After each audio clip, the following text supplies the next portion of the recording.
Review and analysis topic है MD cat का 2C hydrocarbon, जिसमें चैप्टर 8 और चैप्टर 9 के टॉपिक्स हैं। तो सबसे पहले हम टॉपिक देखते हैं हाइड्रोकार्बन में कौन कौन से टॉपिक हैं।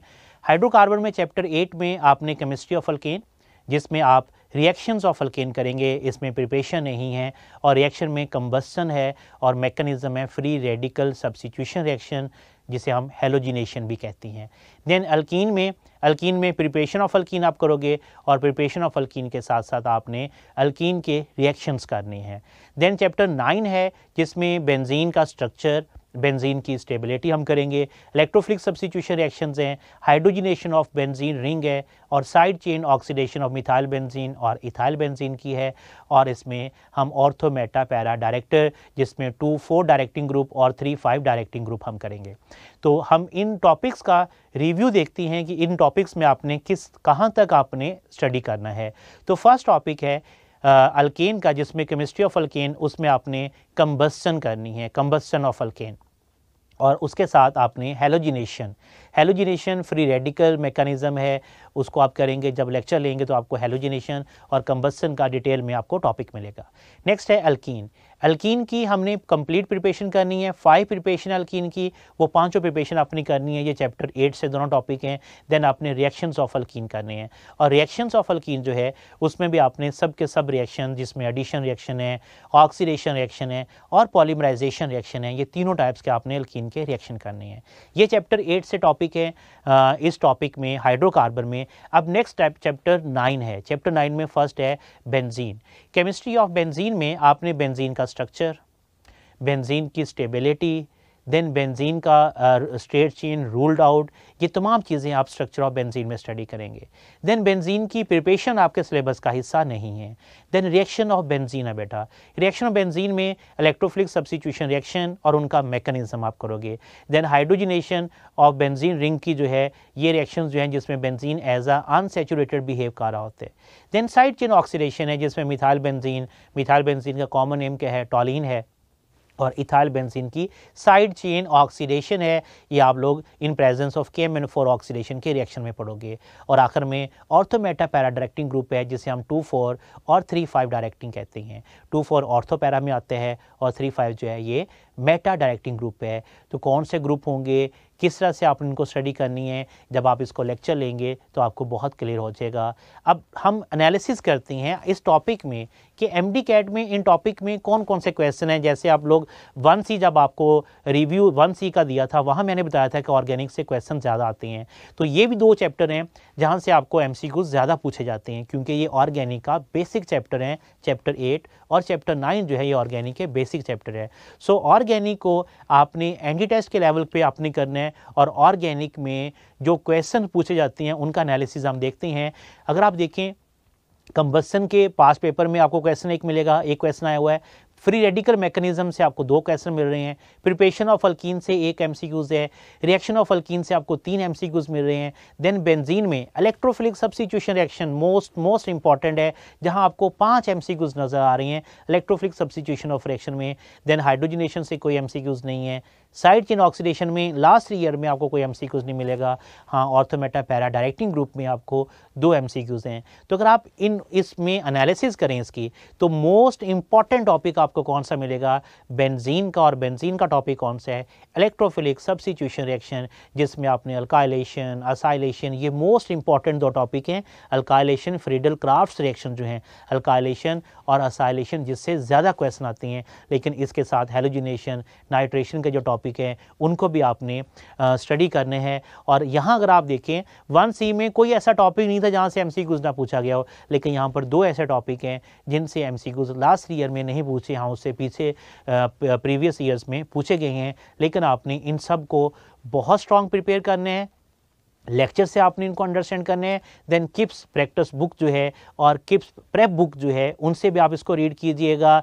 और देन जब आप इसका टेस्ट सॉल्व करेंगे तो ऑर्गेनिक में आपका जो एनालिसिस है बेटा, जो आपका टेस्ट सॉल्व करने के बाद स्कोर आना चाहिए, वो आपका 100% आना चाहिए। अगर 100% नहीं है तो फिर आपने इसकी डिस्कशन सुननी है और आपने एनालिसिस करना है अपना कि डिस्कशन में कहाँ पर आपके मिस्टेक्स हुई हैं। तो ये आज का रिव्यू और एनालिसिस था।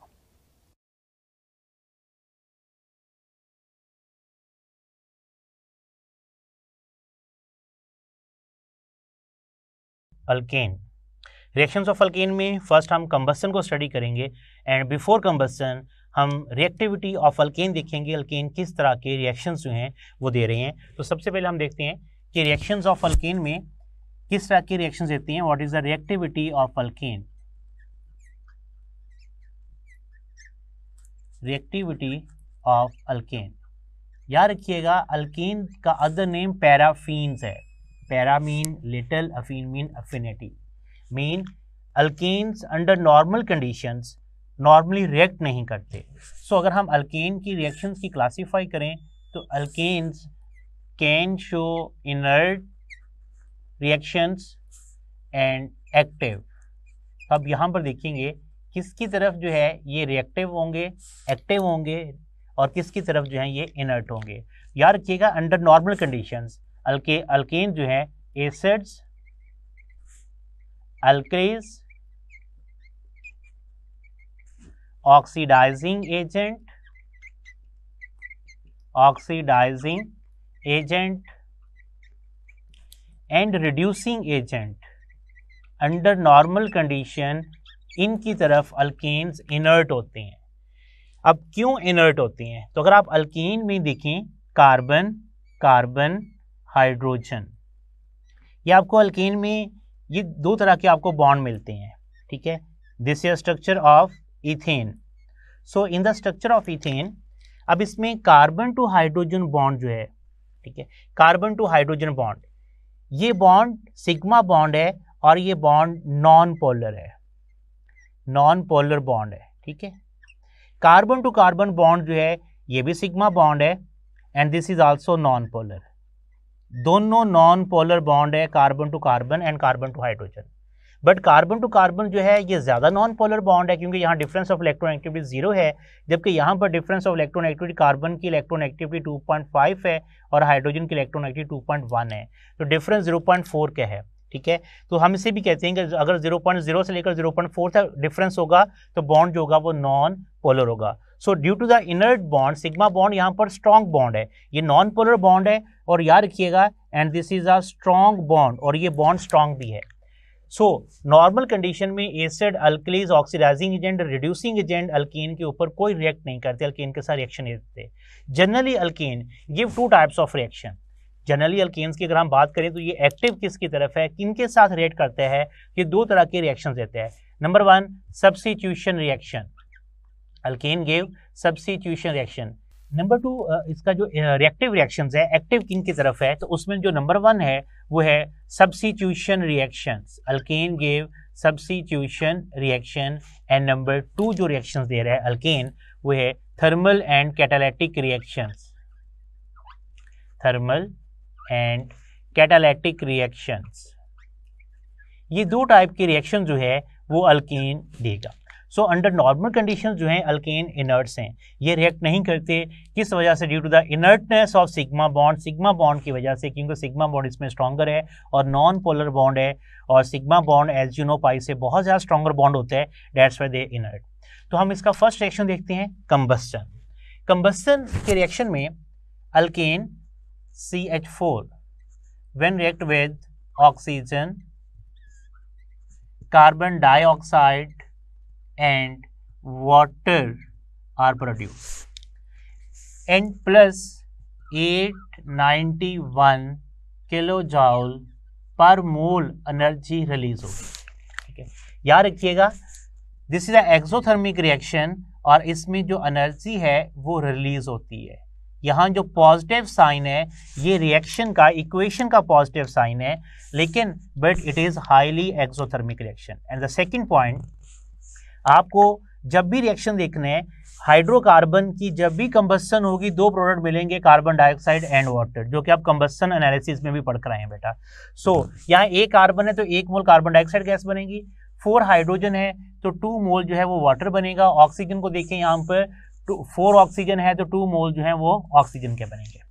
अब यहाँ पर आपको जो क्वेश्चन आ सकते हैं कि how many moles of oxygen required for 1 mole combustion of methane, तो क्या आंसर होगा 2 मोल। 1 मोल कंबस्टन मीथेन से कार्बन डाइऑक्साइड गैस कितनी बनेगी 1 मोल, वाटर कितना बनेगा 2 मोल, ठीक है। एनर्जी कितनी रिलीज हो रही है 891 किलोजूल पर मोल। यहाँ पर आपको जो कंबस्सन करनी है सिर्फ मीथेन की नहीं करनी बेटा, आपको कंबस्सन अप टू डिकेन करनी है, डिकेन तक आपको कंबस्सन करनी है। मैं आप लोगों को एक फार्मूला बता रहा हूँ, अगर आप उस फार्मूले को अप्लाई करेंगे तो आप उसमें ऑक्सीजन को भी फाइंड कर लेंगे। With write down the balance chemical equation, carbon dioxide के मोल्स का क्वेश्चन पूछा जाएगा, वो भी आप बता सकते हो बेटा, और वाटर के मोल्स का क्वेश्चन पूछा जाएगा, वो भी आप इजीली बता सकते हो। तो आप पहले उस फार्मूले को अंडरस्टैंड करें। हम फार्मूला अप्लाई करती हैं। अल्कीन का जनरल फार्मूला CnH2n+2, ये अल्केन के लिए है, प्लस ऑक्सीजन के लिए आपने जो यूज करना है 3n+1 divided by 2 mole of oxygen, n mole of carbon dioxide plus n+1 mole of water. ठीक है, अब आप देख रहे होंगे कि ये फार्मूला जो है एक लेंथी फार्मूला है, तो हम बैलेंस केमिकल इक्वेशन से फाइंड कर लेंगे। बेटा ये फार्मूला बहुत आसान है, ये मुश्किल नहीं है। अभी मैं आपको इसकी एप्लीकेशन करवाऊंगा, आपको समझ आ जाएगी, और ये फार्मूला बहुत इजी फार्मूला है। हम कोई भी हाइड्रोकार्बन आप लें, कोई अल्केन लें, सपोज करें मैं प्रोपेन ले रहा हूँ, प्रोपेन में n का नंबर 3 होता है, n is the number of carbon atom, butane में 4 होगा, पेंटेन में 5 होगा। सो प्रोपेन में C3H8 प्लस 3, उसमें n की वैल्यू क्या है 3, 3+1 डिवाइड किससे करेंगे 2 mole of oxygen, 3 mole of carbon dioxide plus 3+1 mole of water. ठीक है, अब यहां पर अगर आप गौर करें कि जितने मोल कार्बन के हैं उतने मोल कार्बन डाइऑक्साइड है और 1 मोल प्लस वाटर है। ठीक है, मीन अगर प्रोपेन है तो वाटर कितना बन रहा है 4 मोल। अगर आप इसको फर्दर समराइज करें, C3H8 3 × 3 9+1 10/2 5 mole of oxygen use होगा, 5 मोल ऑफ ऑक्सीजन, प्रोडक्ट में 3 mole of carbon dioxide plus 4 mole of water. अब जो इससे रिलेटेड एमसीक्यूज पूछे जाती हैं, ऑक्सीजन के कितने मोल यूज होंगे, कार्बन डाइऑक्साइड के कितने मोल बनेंगे और वाटर के कितने मोल बनेंगे। अब अगर आप गौर करें, अगर मैं यहाँ पर ब्यूटेन लूँ बेटा, 4 कार्बन लूँ, तो कार्बन डाइऑक्साइड कितने बनेगी 4, वाटर कितना बनेगा 5, ब्यूटेन में 1 ऐड कर दें। पेंटेन के लिए कार्बन डाइऑक्साइड 5, वाटर 6। अब पेंटेन के लिए ऑक्सीजन कितने बनेगी, तो यहाँ 3 की जगह पर क्या पुट करोगे 5, 5 × 3 15 + 1 16/2, तो 8 मोल ऑक्सीजन पेंटेन के लिए यूज होगी। अब आपको बैलेंस केमिकल इक्वेशन करने की जरूरत नहीं है, इक्वेशन लिखने की जरूरत नहीं है।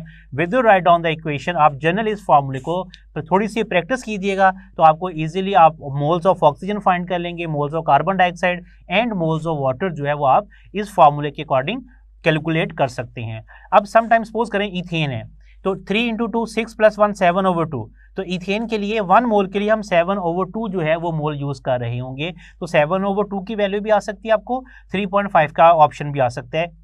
ज्यादातर वैल्यू जो आती है वो 7/2 की वैल्यू आती है। तो सो डिफरेंट हाइड्रोकार्बन के लिए आपको इसमें वैल्यूज जो है वो याद होनी चाहिए। लाइक इसमें इंथॉल्पी जो है, ये इंथॉल्पी आपने सिर्फ और सिर्फ मीथेन के लिए याद रखनी है, बाकी रिएक्शन के लिए ये वैल्यू याद करना जरूरी नहीं है, हमारी बुक में नहीं दी हुई, लेकिन इसका हिंट हमारी बुक में मौजूद है। कंबस्शन एनालिसिस चैप्टर 1 में भी है बेटा, इसी तरह चैप्टर 7 में इंथॉल्पी ऑफ कंबस्शन में इन मोल्स का भी हिंट हमारे बुक में मौजूद है। इसलिए आपने moles of carbon dioxide, oxygen, ये आपने लाजमी करनी है, इंथॉल्पी याद करने की जरूरत नहीं है।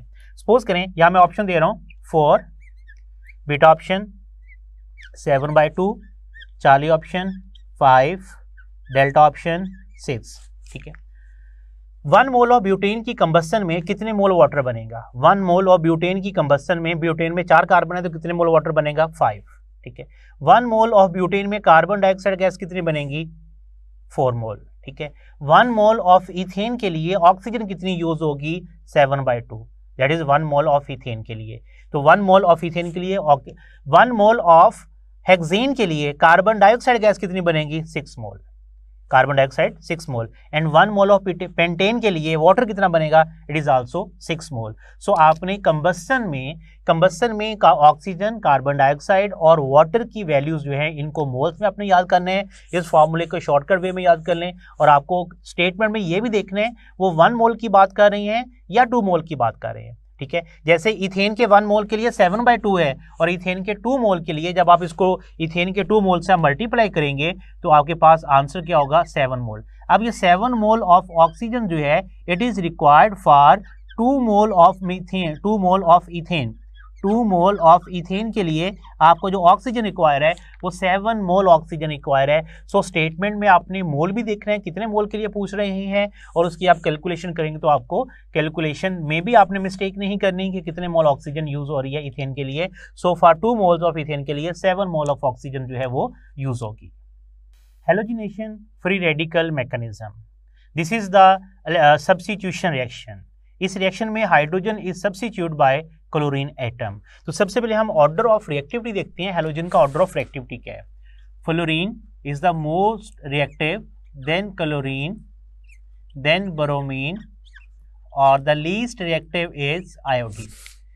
इसमें फ्लोरीन बहुत ज्यादा रिएक्टिव है, इवन इतनी ज्यादा रिएक्टिव है फ्लोरीन कि it can react with hydrocarbon alkane at dark, के डार्क में भी फ्लोरीन जो है ये उससे रिएक्ट कर सकती है, सनलाइट की जरूरत नहीं होती। इसमें क्लोरीन और ब्रोमीन जो है ये अल्ट्रावायलेट लाइट और सनलाइट की प्रेजेंस में, डिफ्यूज सनलाइट की प्रेजेंस में अल्केन के साथ रिएक्ट करते हैं। तो फर्स्ट ऑफ ऑल इसका हम रिएक्शन देखते हैं। Methane when react with chlorine in presence of sunlight, methyl chloride plus HCl is produce. अब ये रिएक्शन यहाँ स्टॉप नहीं होता बेटा, ये रिएक्शन यहाँ स्टॉप नहीं होगा। इसमें मिथाइल क्लोराइड में जो रिमेनिंग 3 हाइड्रोजन है ये भी रिप्लेस होंगे क्लोरीन एटम के साथ, और एंड प्रोडक्ट जो होगा वो कार्बन टेट्रा क्लोराइड होगा। So next reaction, methyl chloride react with chlorine molecule in presence of sunlight और CH2Cl2। CH2Cl2 is called methylene chloride. Methylene, इसे हम मिथाइलिन क्लोराइड कहते हैं। और अक्सर स्टूडेंट मिथाइलिन क्लोराइड का फॉर्मूला रॉन्ग लिखते हैं। जब उनसे मिथाइलिन क्लोराइड का फॉर्मूला पूछा जाता है तो वो CH3Cl को ही मिथाइलिन क्लोराइड कहते हैं, जबकि मिथाइलिन क्लोराइड CH2Cl2 है। नेक्स्ट, मिथाइलिन क्लोराइड का रिएक्शन हम दोबारा करवाते हैं क्लोरीन मॉलिक्यूल के साथ इन presence of sunlight. So chloroform CHCl3 plus HCl की फॉर्मेशन होगी। एंड नेक्स्ट में क्लोरोफॉर्म का reaction CHCl3 further react with chlorine in presence of sunlight, so CCl4 plus HCl की फॉर्मेशन होती है। अब द नेक्स्ट इंपॉर्टेंट पॉइंट कि क्या हर रिएक्शन में CCl4 बनेगा या कुछ रिएक्शन जो हैं वो मिथाइल क्लोराइड तक भी स्टॉप हो जाएंगे। सो इसके लिए 2 इंपॉर्टेंट पॉइंट आपने याद रखनी है कि रिएक्शन जो हैं वो कहाँ तक स्टॉप होंगे, मिथाइल क्लोराइड तक स्टॉप होंगे या कार्बन टेट्राक्लोराइड तक स्टॉप होंगे। सो अगर आप CH4 अल्केन का रिएक्शन करवा रहे हैं क्लोरीन के साथ इन प्रेजेंस ऑफ सनलाइट, अगर आप क्लोरीन को एक्सेस में लेंगे, अगर आप क्लोरीन को एक्सेस में लेंगे तो आपका जो रिएक्शन स्टॉप होगा it stop up to CCl4 तक रिएक्शन स्टॉप होगा। ठीक है, अगर आप किसको एक्सेस में ले रहे हैं, क्लोरीन को, तो कहां पर रिएक्शन स्टॉप होगा, CCl4 पर। अब नेक्स्ट पॉइंट, अगर मैं मीथेन को एक्सेस में लूंगा CH4Cl2 और इसमें इन प्रेजेंस ऑफ सनलाइट मैं एक्सेस में जो ले रहा हूं वो मीथेन को, अल्केन को एक्सेस में लूंगा, तो रिएक्शन जो स्टॉप होगा it stop up to the methyl chloride. तो इसका जो प्रोडक्ट बनेगा वो जस्ट मिथाइल क्लोराइड बनेगा। So halogenation depend upon the amount of halogen use, उस पर डिपेंड कारी होती है। अगर आप हेलोजन को बार बार लेंगे यहाँ पर तो रिएक्शन CCl4 तक जाकर स्टॉप होगा।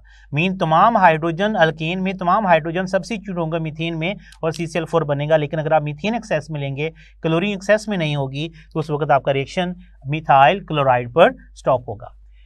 नेक्स्ट हम इन्हीं का रिएक्शन का मिथाइल क्लोराइड का जो मैकेनिज्म है, फ्री रेडिकल मैकेनिज्म है, उसको अंडरस्टैंड करते हैं। फ्री रेडिकल मैकेनिज्म में जो फर्स्ट स्टेप है that is called initiation step. ठीक है, इसे हम चेन इनिशिएशन स्टेप भी कहते हैं और that is also called the initiation step. और इनिशिएशन स्टेप में क्या होता है, होमोलिटिक फिशन होगी। इनिशिएशन स्टेप में होमोलिटिक फिशन जो है, होमोलिटिक फिशन का प्रोसेस होगा। इन होमोलिटिक फिशन में क्या होगा, chlorine molecule, as you know कि होमोलिटिक फिशन में नॉन पोलर बॉन्ड ब्रेक होगा इन प्रेजेंस ऑफ सनलाइट और क्लोराइड फ्री रेडिकल बनेगा, क्लोराइड फ्री रेडिकल की फॉर्मेशन होगी, ठीक है।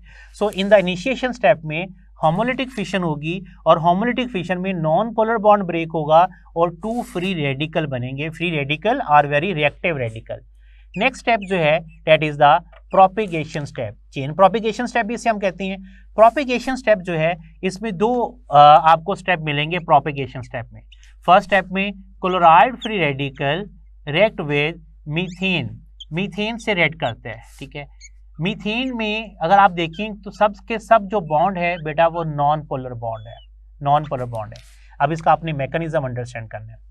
इसमें यहाँ से ये बॉन्ड जो है वो ब्रेक होगा और एक इलेक्ट्रॉन के साथ हाइड्रोजन यहाँ से निकलेगा। ये हाइड्रोजन जो एक इलेक्ट्रॉन के साथ निकलेगा ये क्लोराइड फ्री रेडिकल से मिलकर क्या बनाएगा, HCl की फॉर्मेशन करेगा।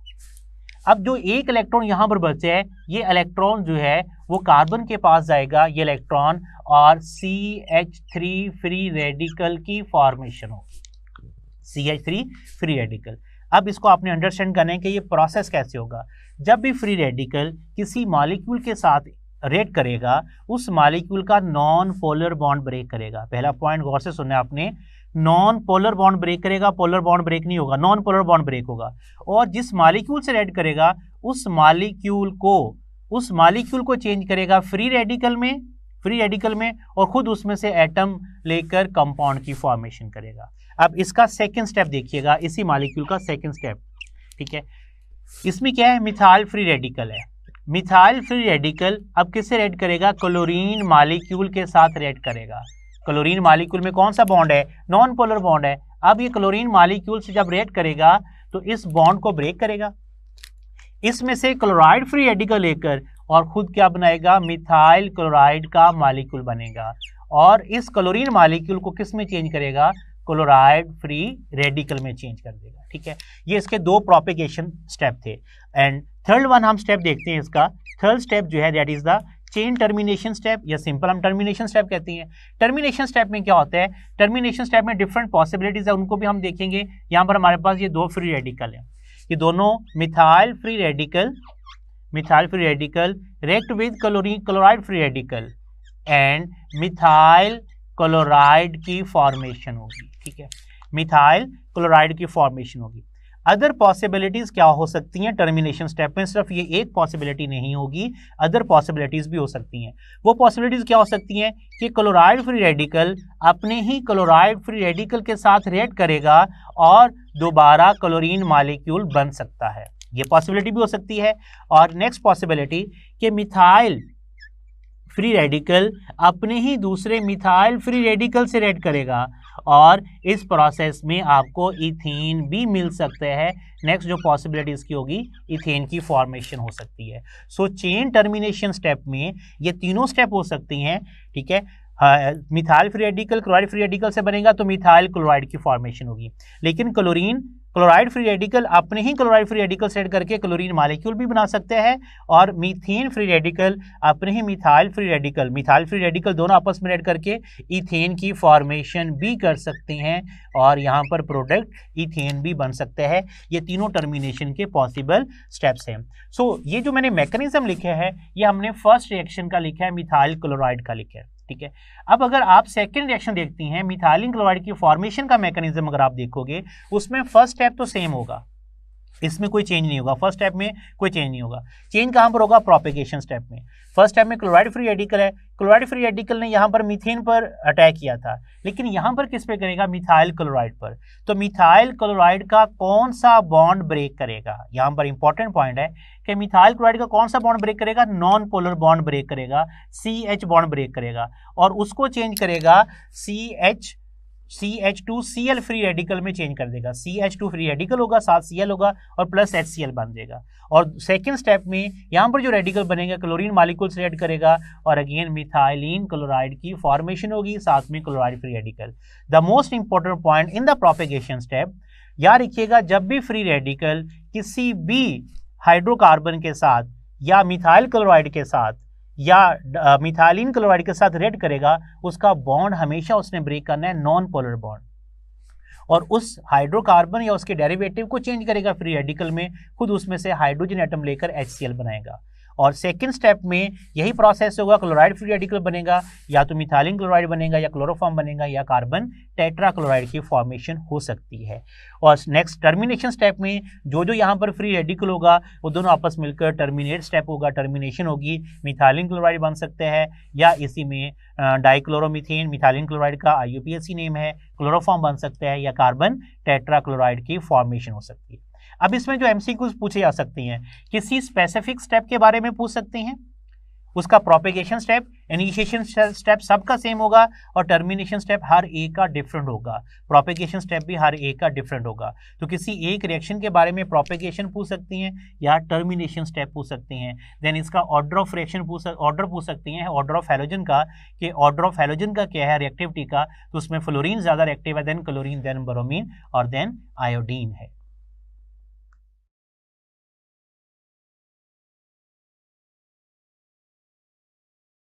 of alkene other name is olefin। Alkyne को हम 5 डिफरेंट मेथड से इसकी प्रिपरेशन जो है उसको हम स्टडी करेंगे। फर्स्ट मेथड देखते हैं। फर्स्ट इसका जो मेथड है it's name is alpha beta elimination reaction. इन्हें हम अल्फा बीटा एलिमिनेशन रिएक्शन भी कहते हैं। इन अल्फा बीटा एलिमिनेशन रिएक्शन 2 तरह की रिएक्शन जो हैं हम स्टडी करेंगे, और उनमें फर्स्ट जो रिएक्शन है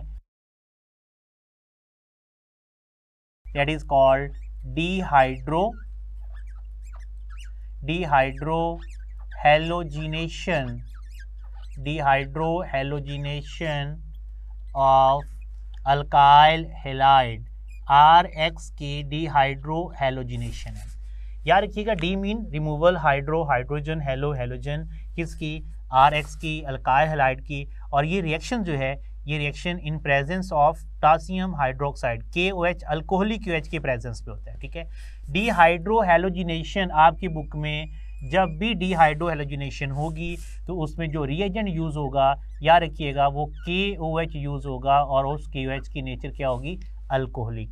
हमेशा अल्कोहलिक QH की प्रेजेंस में ही डिहाइड्रोहैलोजिनेशन होती है।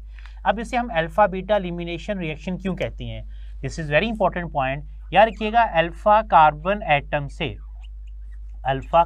एटम से हैलोजन रिमूव होगा, अल्फा कार्बन एटम से हैलोजन रिमूव होगा, और बीटा कार्बन एटम से हाइड्रोजन एटम रिमूव होगा। That's why this type of reaction is called alpha beta elimination reaction, कि अल्फा कार्बन से हैलोजन और बीटा कार्बन से हाइड्रोजन, जिन 2 कार्बन से हैलोजन और हाइड्रोजन रिमूव होगा वहां पर डबल बॉन्ड की फॉर्मेशन होगी, मीन अल्कीन फॉर्म होगी। सो हम रिएक्शन देखते हैं अल्काइल हैलाइड का, 1 क्लोरोप्रोपेन। तो यहाँ पर फर्स्ट में हम ये भी अंडरस्टैंड करेंगे कि अल्फा कार्बन कौन सा है और बीटा कार्बन कौन सा है। याद रखिएगा, halogen is a functional group के साथ वाली कार्बन को हम अल्फा कहते हैं, और उसके साथ वाली कार्बन जो है that is called beta carbon. जब इसका रिएक्शन हम KOH से करवाते हैं, KOH की नेचर क्या होनी चाहिए, अल्कोहलिक। याद रखिएगा, अगर अल्कोहलिक QH होगा तो एलिमिनेशन होगी, अगर एक्वस QH होगा तो सब्स्टिट्यूशन होगी। चैप्टर 10 में जाकर आप पढ़ेंगे अल्काइल हैलाइड में, वहाँ पर इसकी सब्स्टिट्यूशन होगी। सो अल्कोहलिक QH की प्रेजेंस में अल्फा कार्बन से हैलोजन, बीटा कार्बन से हाइड्रोजन रिमूव होगा।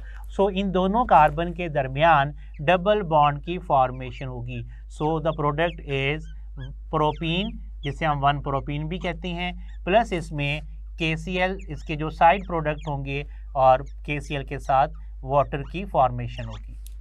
ठीक है, नेक्स्ट रिएक्शन, अब हम सेकेंड रिएक्शन जो है 1 क्लोरोप्रोपेन है, हमने 2 क्लोरोप्रोपेन लेंगे, this is 1 chloropropane. So 1 chloropropane से हमारे पास प्रोडक्ट क्या बना है, प्रोपीन की फॉर्मेशन हुई है, इसे हम 1 प्रोपीन भी कहते हैं या प्रोपीन भी है। नेक्स्ट हम 2 क्लोरोप्रोपेन लेंगे, 2 क्लोरोप्रोपेन, और दोनों में डिफरेंस देखेंगे कि कौन सी अल्कीन बन रही है। इसमें भी KOH हम यूज़ करेंगे, और QH की नेचर क्या होनी चाहिए, QH should be alcoholic, QH की नेचर जो है वो अल्कोहलिक होनी चाहिए। ठीक है, अब इसमें जिस कार्बन पे हैलोजन एटम है ये अल्फा कार्बन है, इसके साथ ये भी बीटा कार्बन है और ये भी बीटा कार्बन है। अगर दोनों साइड पर कार्बन होंगी दोनों बीटा होंगी। दोनों के पास इक्वल नंबर ऑफ हाइड्रोजन है। अगर इक्वल नंबर ऑफ हाइड्रोजन हो, जहाँ से मर्जी हाइड्रोजन को आप रिमूव करें।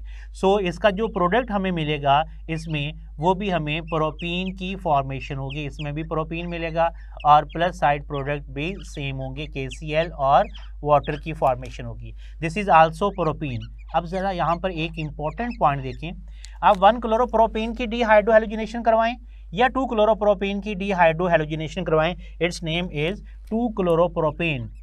2 क्लोरोप्रोपीन, दोनों में आपके प्रोडक्ट क्या मिल रहा है, सेम प्रोडक्ट मिल रहा है, दैट इज 1 प्रोपीन मिल रहा है। सो जब तक आप मैकेनिज्म नहीं लिखोगे, इसका रिएक्शन नहीं लिखोगे, तो आपको एग्जैक्ट आंसर नहीं मिलेगा। हम नेक्स्ट रिएक्शन देखते हैं, इसी में one more application, this is also secondary alkyl halide, क्योंकि सेकेंड कार्बन के ऊपर हेलोजन एटम अटैच है, सो this is called the secondary alkyl halide. इसका रिएक्शन जब हम अल्कोहलिक OH के साथ करेंगे, अब इसमें क्या होगा, this is alpha carbon, this is beta carbon and this is also beta carbon. अब यहाँ पर हमारे पास 2 बीटा कार्बन आ गए हैं, दोनों के पास डिफरेंट नंबर ऑफ हाइड्रोजन है, दोनों के पास डिफरेंट नंबर ऑफ हाइड्रोजन है। तो याद रखिएगा, जिस कार्बन के पास कम हाइड्रोजन होंगे उस कार्बन से 80% चांसेस हैं हाइड्रोजन को निकलने के, और जिसके पास कार्बन ज़्यादा होंगे उसके पास 20% चांसेस है हाइड्रोजन को निकलने के। बेसिकली प्रोडक्ट दोनों ही बनेगा, बट हम यहाँ पर मेजर प्रोडक्ट की बात करेंगे कि इसमें मेजर प्रोडक्ट जो कि 80% जहाँ से चांसेस हैं वो मेजर प्रोडक्ट की फॉर्मेशन होगी। सो इसमें जो प्रोडक्ट हमें मिलेगा दैट इज़ 2 ब्यूटीन की फॉर्मेशन होगी, प्रोडक्ट इसमें मिलेगा 2 ब्यूटीन, और साइड प्रोडक्ट इसमें आपको सेम मिलेंगे, KCl और वाटर की फॉर्मेशन होगी। सो इसमें जो प्रोडक्ट आपको मिल रहा है that is 2 butene, major product इसका 2 ब्यूटीन होगा, और माइनर प्रोडक्ट इसमें जो होगा वो 1 ब्यूटीन की फॉर्मेशन होगी। तो यहाँ पर आपने ये पॉइंट याद रखना है, अगर बीटा कार्बन एक से ज़्यादा हों तो जिस कार्बन के पास कम हाइड्रोजन होंगे वहाँ से हाइड्रोजन को निकलने का चांस जो है वो ज़्यादा होगा, जिसके पास हाइड्रोजन ज़्यादा होंगे वहाँ से हाइड्रोजन को निकलने का चांस जो है वो कम होगा। अब नेक्स्ट पॉइंट हम देखते हैं एक और स्ट्रक्चर में कि उसमें भी अगर डिफरेंट कार्बन एटम हो डिफरेंट, और उसमें कहाँ से हाइड्रोजन जो है वो रिलीज होगा, it's common name is neopentyl chloride. So neopentyl chloride का रिएक्शन जब हम KOH के साथ करवाएंगे, KOH, और KOH कौन सा यहाँ पर, अल्कोहलिक OH, तो इसको प्रोडक्ट आपने अंडरस्टैंड करना है। मैकेनिज्म क्या है, अल्फा बीटा है, तो अल्फा कार्बन से क्या रिलीज होगा, हेलोजन, बीटा कार्बन से क्या निकलना चाहिए, हाइड्रोजन। क्या बीटा कार्बन के पास हाइड्रोजन है, नो। तो याद रखिएगा, जब कंडीशन फुलफिल नहीं होगी तो नो रिएक्शन, तो ये रिएक्शन ही नहीं होगा। सो यहाँ पर कोई प्रोडक्ट नहीं बनेगा, बिकॉज बीटा कार्बन के पास कोई हाइड्रोजन नहीं है। सो यहाँ पर कोई भी प्रोडक्ट की फॉर्मेशन जो है वो नहीं होगी। सो ये 4 केसेस हैं, चारों केसेस आपको याद रखनी है, alpha beta elimination reaction, dehydrohalogenation of alkyl halide. अब लास्ट पर यहाँ पर आपको अल्काइल हैलाइड का ऑर्डर याद रखिएगा। टर्शरी अल्काइल हैलाइड जो है, tertiary alkyl halide are more reactive in this case than secondary alkyl halide, and it is more reactive than primary alkyl halide. Mean अगर आपको सेकेंडरी प्राइमरी दोनों given हो तो उसमें जल्दी किस में बनेगा, तो डेफिनेटली सेकेंडरी में बनेगा। लाइक जैसे यहाँ पर ये दोनों रिएक्शन की मैं बात कर लेता हूँ, 1 और 2। अगर ये दोनों ऑप्शन में गिवन हो आपको और पूछा जाए इसमें से कौन सा रिएक्शन, कौन सा alkyl halide give readily alkene, तो रेडिली अल्कीन जो है वो सेकेंडरी अल्काइल हैलाइड जो है that give readily alkene instead of primary alkyl halide. Similar अगर टर्शियरी अल्काइल हैलाइड होगा तो वो इससे भी जल्दी जो है वो अल्कीन की फॉर्मेशन होगी, उसमें अल्कीन इससे भी जल्दी बनेगा। Second reaction alpha beta elimination का है, dehydration of alcohol. This is also alpha beta elimination reaction. Dehydration of alcohol में जो ऑर्डर ऑफ रिएक्टिविटी है, tertiary alcohol more reactive than secondary alcohol, और secondary alcohol is more reactive than primary alcohol. Mean इसमें primary alcohol जो है वो least reactive है, और इसमें जो डिहाइड्रेटिंग एजेंट हम यूज़ करते हैं वो P4O10 डिहाइड्रेटिंग एजेंट यूज़ कर सकते हैं। कंसनट्रेटेड सल्फ्यूरिक एसिड जो है ये डिहाइड्रेटिंग एजेंट हम यूज़ करेंगे, या हम इसमें फास्फोरिक एसिड H3PO4 जो है वो डिहाइड्रेटिंग एजेंट यूज़ करेंगे। अब इसका मैकेनिज्म क्या है, यहाँ था अल्फा कार्बन से हैलोजन, क्योंकि अल्कोहल में कौन सा ग्रुप होगा, हाइड्रोक्सिल, सो अल्फा कार्बन से क्या निकलेगा, हाइड्रोक्सिल, और बीटा कार्बन से हाइड्रोजन ही रिलीज होगा, और यहाँ भी उन दोनों कार्बन के दरमियान जहाँ से हैलोजन और हाइड्रोजन निकलेगा वहाँ पर डबल बॉन्ड की फॉर्मेशन होगी। सो अगर हम यहाँ देखें तो अल्फा कार्बन से यहाँ पर कौन सा ग्रुप रिमूव होगा, हाइड्रोक्सिल ग्रुप रिमूव होगा, और बीटा कार्बन से यहाँ पर कौन सा ग्रुप रिमूव होगा, हाइड्रोजन एटम जो है वो रिमूव होगा बीटा कार्बन से। सो नेक्स्ट हम जो है कुछ रिएक्शंस देखते हैं, और इसका रिएक्शन जो है उसका मैकेनिज्म बेटा सेम मैकेनिज्म है, ठीक है। सपोज करें फर्स्ट हम लेते हैं generally primary alcohol. So primary alcohol में क्या मैकेनिज्म होगा, प्राइमरी अल्कोहल में भी सेम मैकेनिज्म होगा, अल्फा कार्बन से हाइड्रोक्सिल, ये अल्फा कार्बन है, यहाँ से हाइड्रोक्सिल, और बीटा कार्बन से क्या रिमूव होगा, हाइड्रोजन रिमूव होगा। So this reaction takes place in concentrated sulphuric acid, concentrated sulphuric acid 75% जो है इसके हम कंसंट्रेशन लेते हैं, और इसका टेम्परेचर 140 डिग्री सी से 170 डिग्री सी इसका टेम्परेचर होगा। जिन दो कार्बन से हैलोजन और हाइड्रोजन रिमूव होगा, हाइड्रोक्सिल और हाइड्रोजन रिमूव होगा, उन दोनों कार्बन के दरमियान डबल बॉन्ड की फॉर्मेशन होगी। सो यहाँ पर हमारे पास ये प्रोडक्ट बनेगा, और साथ में इसमें वाटर की फॉर्मेशन होगी, ठीक है। सो अगर मैं यहाँ पर प्रोपाइल अल्कोहल लेता, सिंपल प्रोपाइल अल्कोहल, जैसे यहाँ पर मैंने प्रोपाइल क्लोराइड लिया था तो मेरे पास प्रोडक्ट बनना था प्रोपीन, जैसे यहाँ पर मेरे पास प्रोपीन बना है, सेम यहाँ भी मेरे पास प्रोपीन की फॉर्मेशन थी।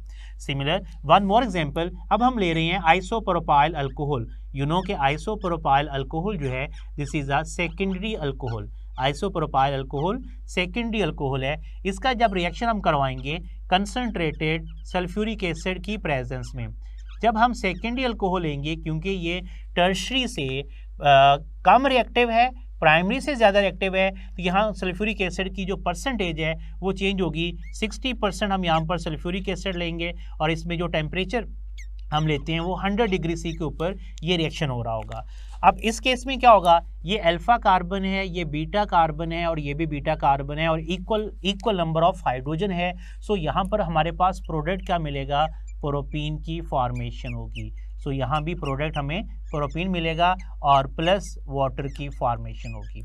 अगर आपसे क्वेश्चन पूछा जाए, after the dehydrohalogenation of 2-chloropropane and 2-propanol, after the dehydrohalogenation and dehydration of 2-chloropropane and 2-propanol, the product is propene and propene, दोनों में प्रोडक्ट क्या बन रहा है, सेम प्रोडक्ट की फॉर्मेशन हो रही है। सो अगर कार्बन नंबर सेम हो और हैलोजन और हाइड्रोक्सिल ग्रुप की पोजीशन सेम हो तो याद रखिएगा इन दोनों रिएक्शन में जो अल्कीन बनेगा वो सेम अल्कीन की फॉर्मेशन होगी।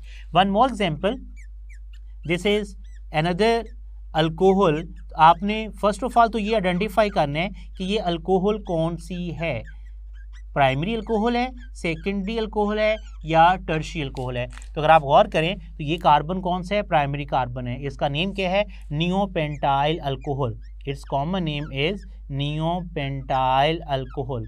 अक्सर स्टूडेंट नियोपेंटाइल अल्कोहल को क्वाटरनरी अल्कोहल में क्लासीफाई करते हैं। बेटा क्वाटरनरी कोई अल्कोहल नहीं होती, ना क्वाटरनरी अल्काइल हैलाइड होते हैं। ये एक स्टूडेंट की मेजर मिस्टेक है। ये प्राइमरी कार्बन एटम है तो ये प्राइमरी अल्कोहल है। अल्फा कार्बन से हाइड्रोक्सिल, बीटा कार्बन से हाइड्रोजन, क्या बीटा कार्बन के पास हाइड्रोजन है, नो। सो ये रिएक्शन ही नहीं होगा, नो रिएक्शन। जस्ट लाइक जैसे यहाँ पर हमने ये देखा था सिमिलर यहाँ भी इसका ये रिएक्शन नहीं होगा। और अगर जो कंडीशन यहाँ पर हमने देखी थी कि अगर आपके पास दो बीटा हाइड्रोजन हो, दो बीटा कार्बन आ जाएं, तो उसमें अपने सेम कॉन्सेप्ट देखना बेटा, जिस बीटा कार्बन के पास कम हाइड्रोजन होगा वहाँ से मेजर प्रोडक्ट बनेगा और जिसके पास ज़्यादा हाइड्रोजन होंगे वहाँ पर माइनर प्रोडक्ट बनेगा। So alpha beta elimination reaction, dehydrohalogenation of alkyl halide and dehydration of alcohol, दोनों का मैकेनिज्म सेम है, दोनों में जस्ट रिएजेंट डिफरेंट है, कंडीशन थोड़ी सी डिफरेंट है। लेकिन अगर same number of carbon alkyl halide और अल्कोहल लोगे तो आपके पास अल्कीन जो बनेगा वो भी सेम अल्कीन की फॉर्मेशन होगी। Next preparation of alkene, dehalogenation of vicinal dihalide. Vicinal dihalide, अगर एडजेसेंट कार्बन पर दो हैलोजन एटम होंगे उसे हम विसिनल डाइहैलाइड कहते हैं। Dehalogenation, this reaction takes place in zinc and in presence of any solvent like methanol and acetic acid, याद रखिएगा ये दोनों सॉल्वेंट जो हैं ये नॉन एक्वस सॉल्वेंट होती हैं, ठीक है। तो ये ड्राई सॉल्वेंट की प्रेजेंस में मेथनॉल या एसिटिक एसिड की प्रेजेंस में ये रिएक्शन होगा। सो विसिनल डाइहैलाइड, अगर एडजेसेंट कार्बन पर दो हैलोजन एटम होंगे when react with zinc dust in presence of any solvent.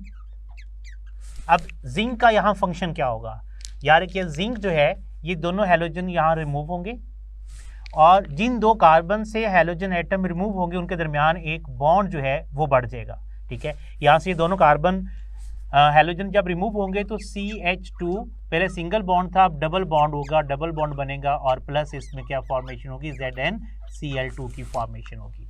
सो अगर आप इसी में कार्बन में देखते हो, यहाँ पर कार्बन में दोनों कार्बन में हिब्रिडाइजेशन क्या थी, तो पहले कार्बन में हिब्रिडाइजेशन जो है वो sp3 थी और यहाँ पर इन दोनों कार्बन में इथीन बना है तो इन दोनों कार्बन में हिब्रिडाइजेशन sp2 है। सो जिन दो कार्बन से हैलोजन रिमूव होंगे उन दोनों कार्बन के दरमियान एक बॉन्ड बन जाएगा और यहाँ जो बॉन्ड की फॉर्मेशन हो रही है वो पाई बॉन्ड की फॉर्मेशन हो रही है।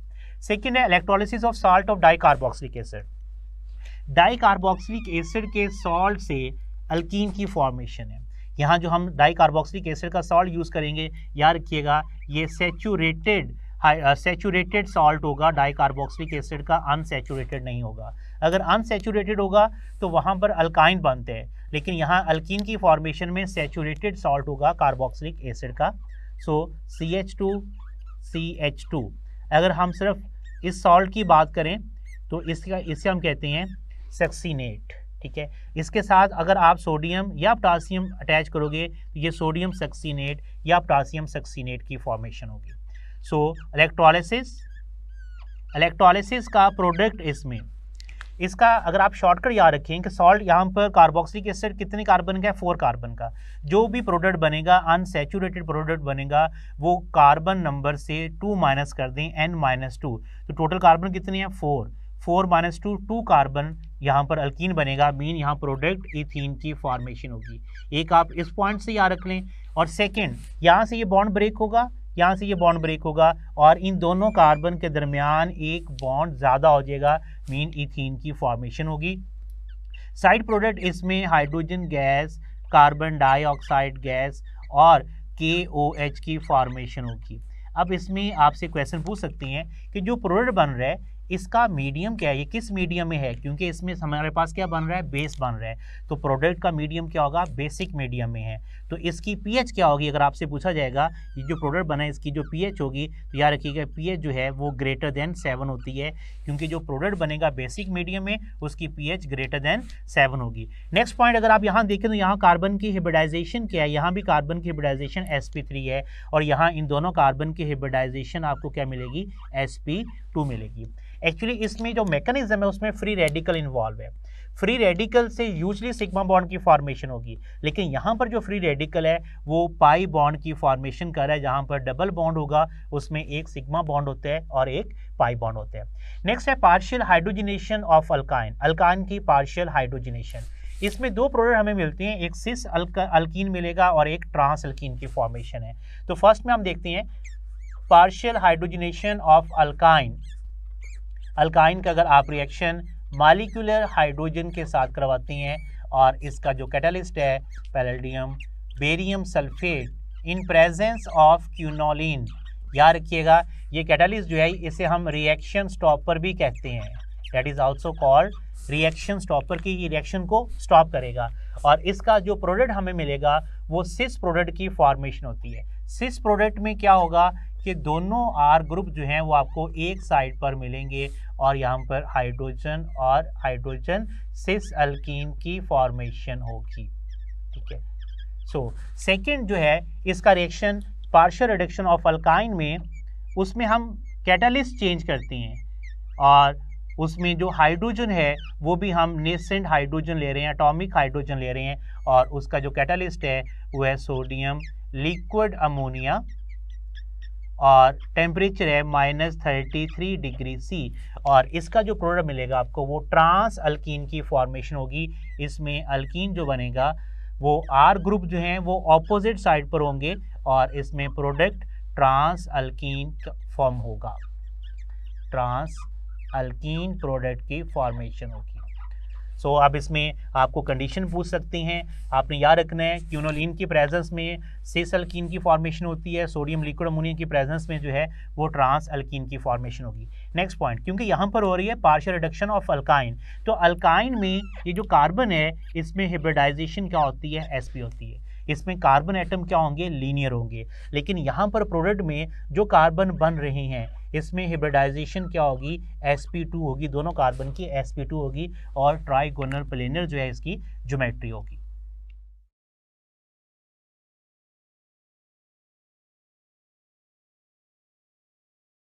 Alkene generally give 3 types of reactions, in which the first one is addition reaction of alkene.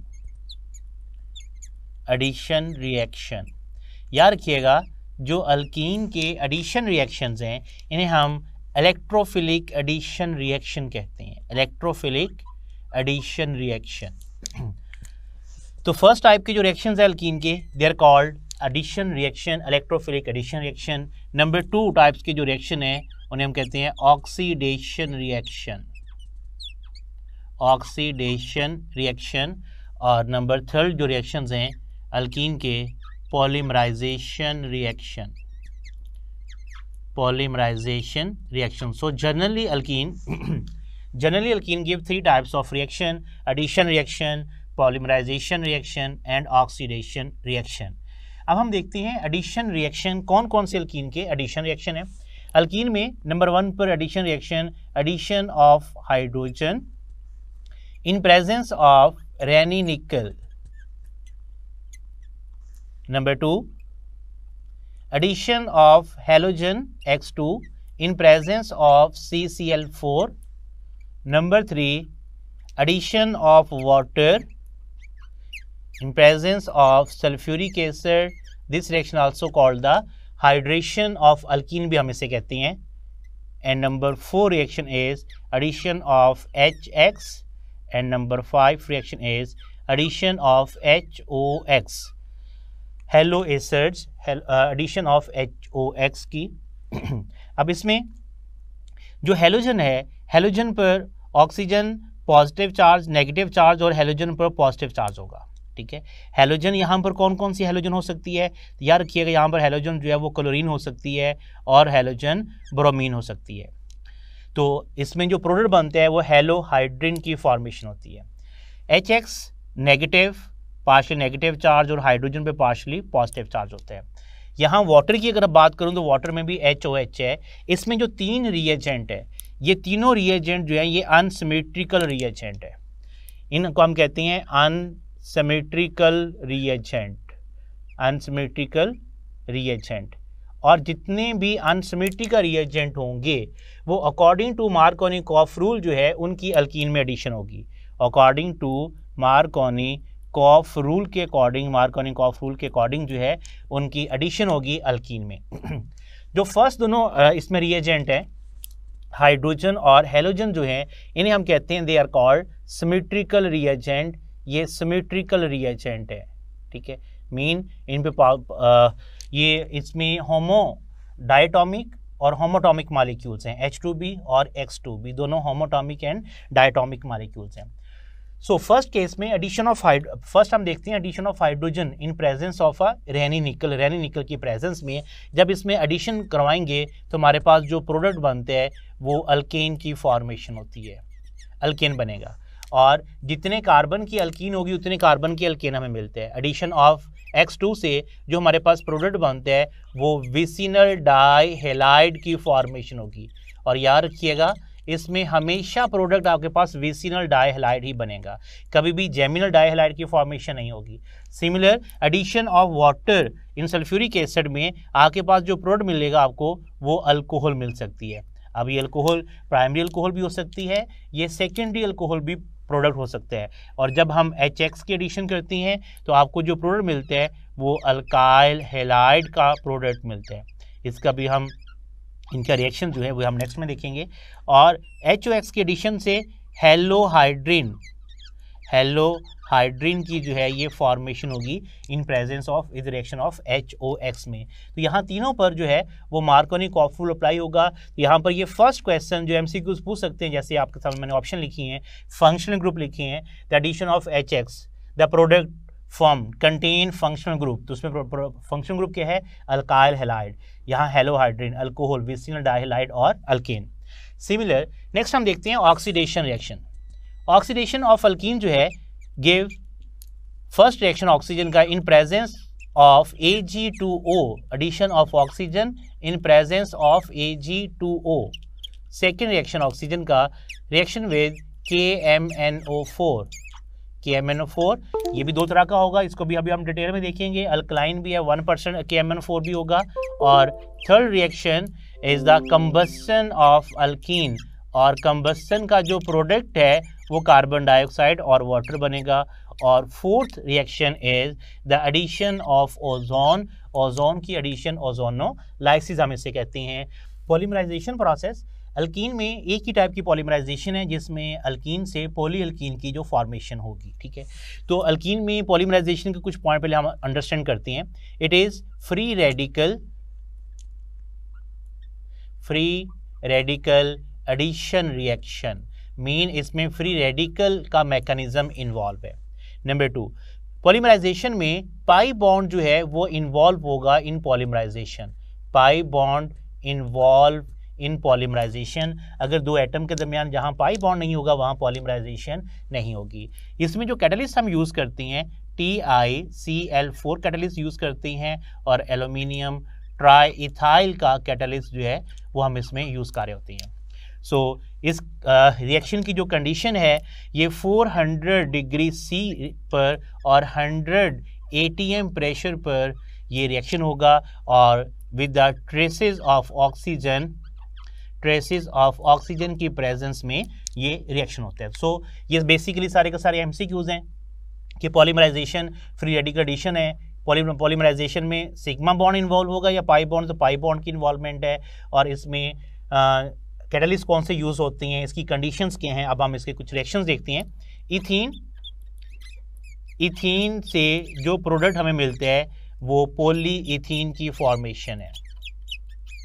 This is polyethene, same जो आपके सामने कंडीशन लिखी है इनकी प्रेजेंस में, इट्स नेम इज पॉलीइथीन, और इथीन से इथीन की पॉलीमराइजेशन होगी और पॉलीइथीन मिलेगा। नेक्स्ट पॉइंट, अब इसमें अगर आप गौर करें ये पाई बॉन्ड है, तो पाई बॉन्ड जो है ये पॉलीमराइजेशन में इन्वॉल्व, यहाँ पाई बॉन्ड खत्म हो गया है। इस पाई बॉन्ड की वजह से इन दोनों कार्बन एटम की अगर हम बात करें तो इसमें हिब्रिडाइजेशन क्या थी, sp2 थी, लेकिन यहाँ पर इन दोनों कार्बन एटम की हिब्रिडाइजेशन क्या होगी, sp3 होगी। और जब हिब्रिडाइजेशन चेंज होगी तो डेफिनेटली बॉन्ड एंगल भी चेंज होगा, ज्योमेट्री भी चेंज होगी। यहाँ पर ये प्लेनर में है और यहाँ पर ये नॉन को प्लेनर में या नॉन प्लेनर में मॉलिक्यूल चेंज हुए हैं। तो यहाँ भी पॉइंट याद रखिएगा कि जिन कार्बन एटम के दरमियान पाई बॉन्ड होगा, जिनकी पॉलीमराइजेशन होगी, तो वो डेफिनेटली प्लेनर से नॉन प्लेनर में चेंज होंगे। वन मोर एग्जांपल, अब आप इस स्ट्रक्चर को आपने अंडरस्टैंड करना है कि ये स्ट्रक्चर किसका है जो भी मैं ड्रॉ कर रहा हूं। दिस इज स्ट्रक्चर ऑफ, अब बहुत सारे स्टूडेंट इस स्ट्रक्चर को विनाइल मिथाइल, ये कॉमन नेम हो सकता है विनाइल मिथाइल, लेकिन इसका IUPAC नेम है प्रोपीन है। मैंने CH3 को स्ट्रेट चेन में लिखा, दिस इज 1 प्रोपीन, इसे हम कहते हैं 1 propene.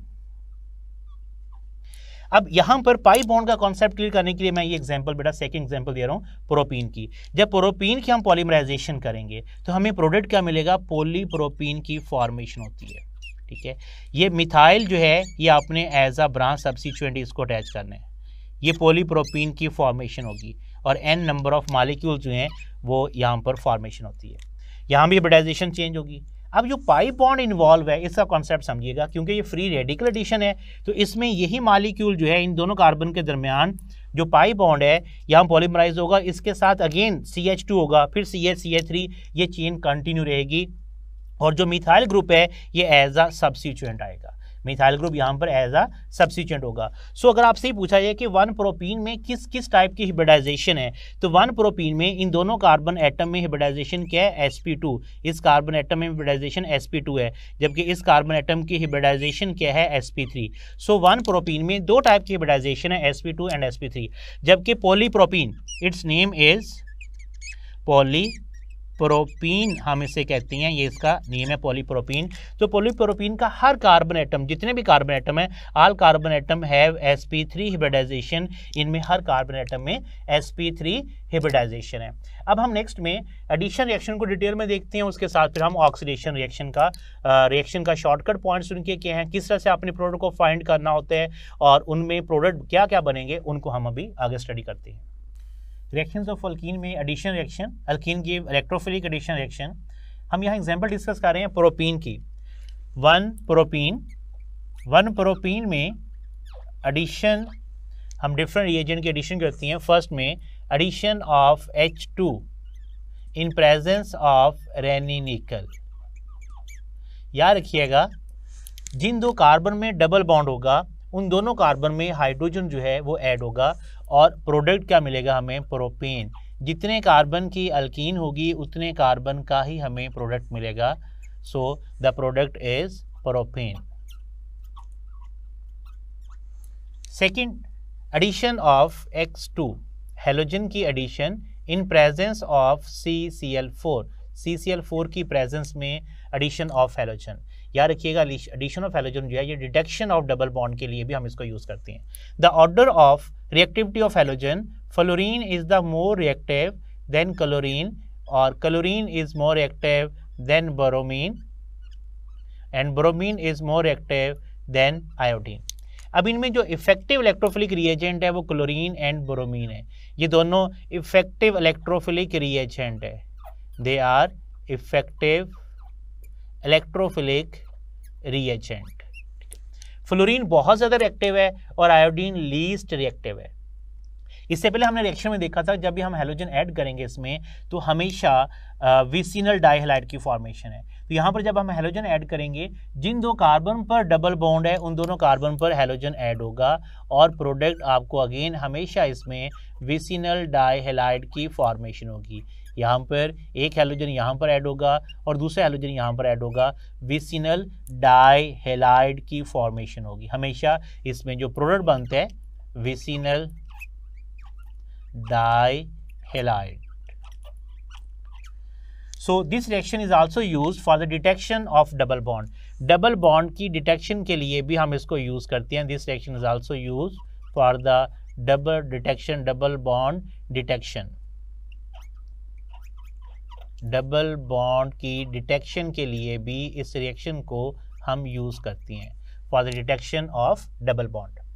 Next addition of HX. HX की जो एडिशन है that is according to Markovnikov rule. Now what is Markovnikov rule? Negative part of the reagent, halogen पर पार्शियल नेगेटिव चार्ज होगा और हाइड्रोजन पे पार्शियली पॉजिटिव चार्ज होगा।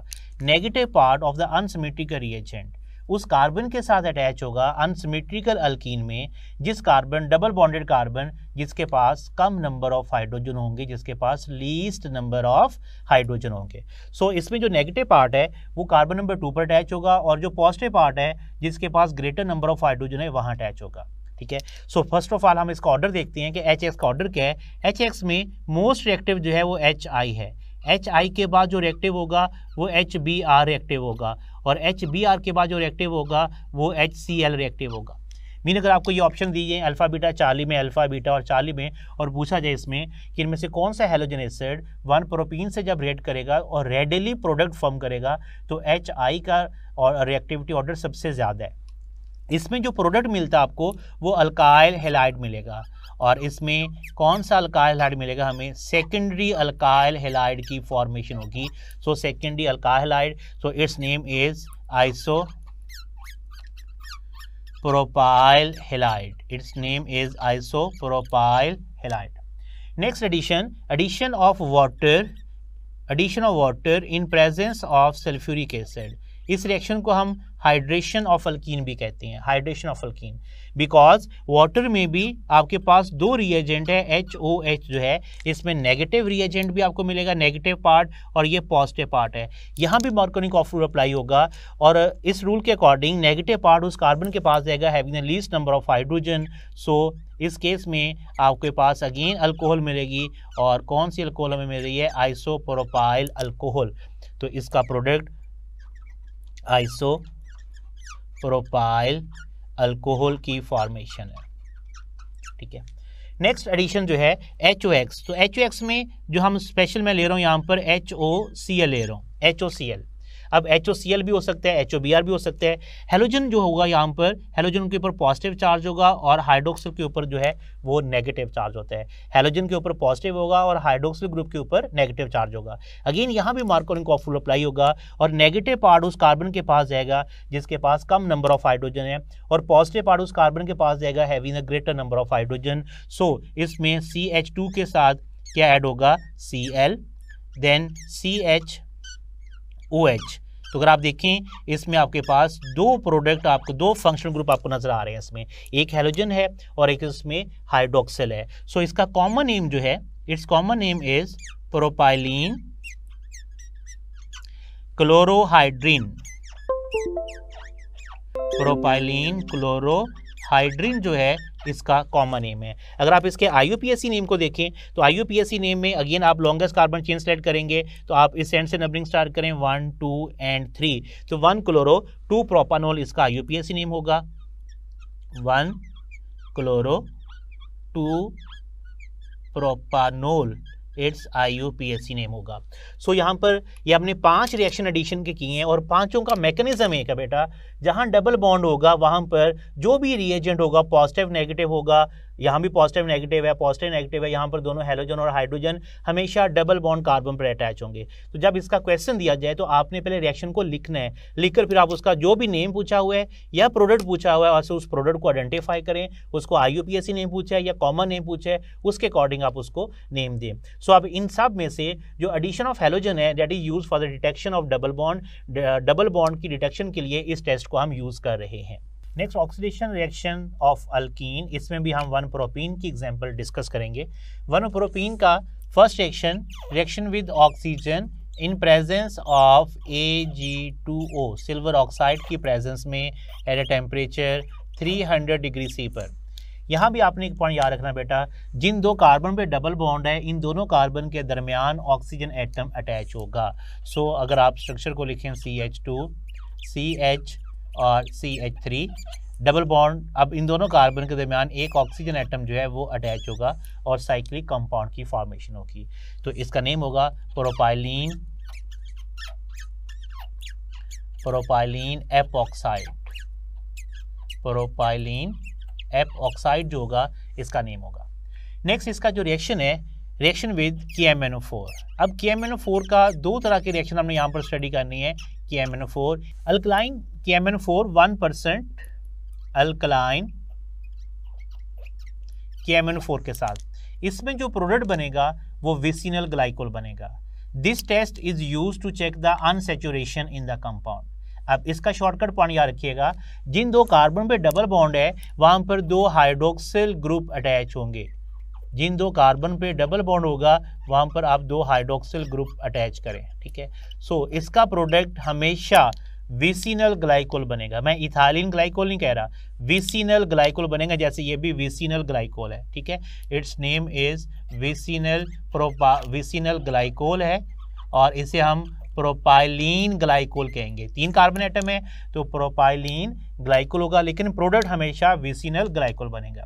But the second point, जब आप KMnO4 के साथ इसी का रिएक्शन KMnO4 के साथ करेंगे और KMnO4 को आप हीट करेंगे, टेम्परेचर इंक्रीज करेंगे, होगा ये भी अल्कलाइन, लेकिन आप इसको हीट करेंगे। याद रखिएगा जब आप KMnO4 को हीट करेंगे तो बॉन्ड की क्लेवेज होगी। यहाँ पर ये बॉन्ड है ये क्लेव कर दिएगा, डबल बॉन्ड क्लेव होगा, और क्लेव करने के बाद जितने कार्बन एटम मौजूद हैं इस साइड पर, जैसे जब इससे रिएक्शन हम करेंगे तो यहाँ पर 2 कार्बन एटम है और यहाँ 1 कार्बन एटम है, यहाँ से बॉन्ड क्लेव करेगा, तो जितने कार्बन ब्रेक करने के बाद दोनों साइड पर जितने कार्बन होंगे उतने कार्बन का कार्बोक्सिलिक एसिड मिलेगा आपको, ठीक है। तो यहाँ एक कार्बन, तो एक कार्बन का कार्बोक्सिलिक एसिड क्या होता है, फॉर्मिक एसिड, और प्लस 2 कार्बन का कार्बोक्सिलिक एसिड क्या होगा, एसिटिक एसिड जो है आपको साथ में एसिटिक एसिड मिलेगा। सो इसमें आपको मिक्सचर ऑफ कार्बोक्सिलिक एसिड मिल रहा है। तो ये दोनों में आपने डिफरेंस रखने हैं।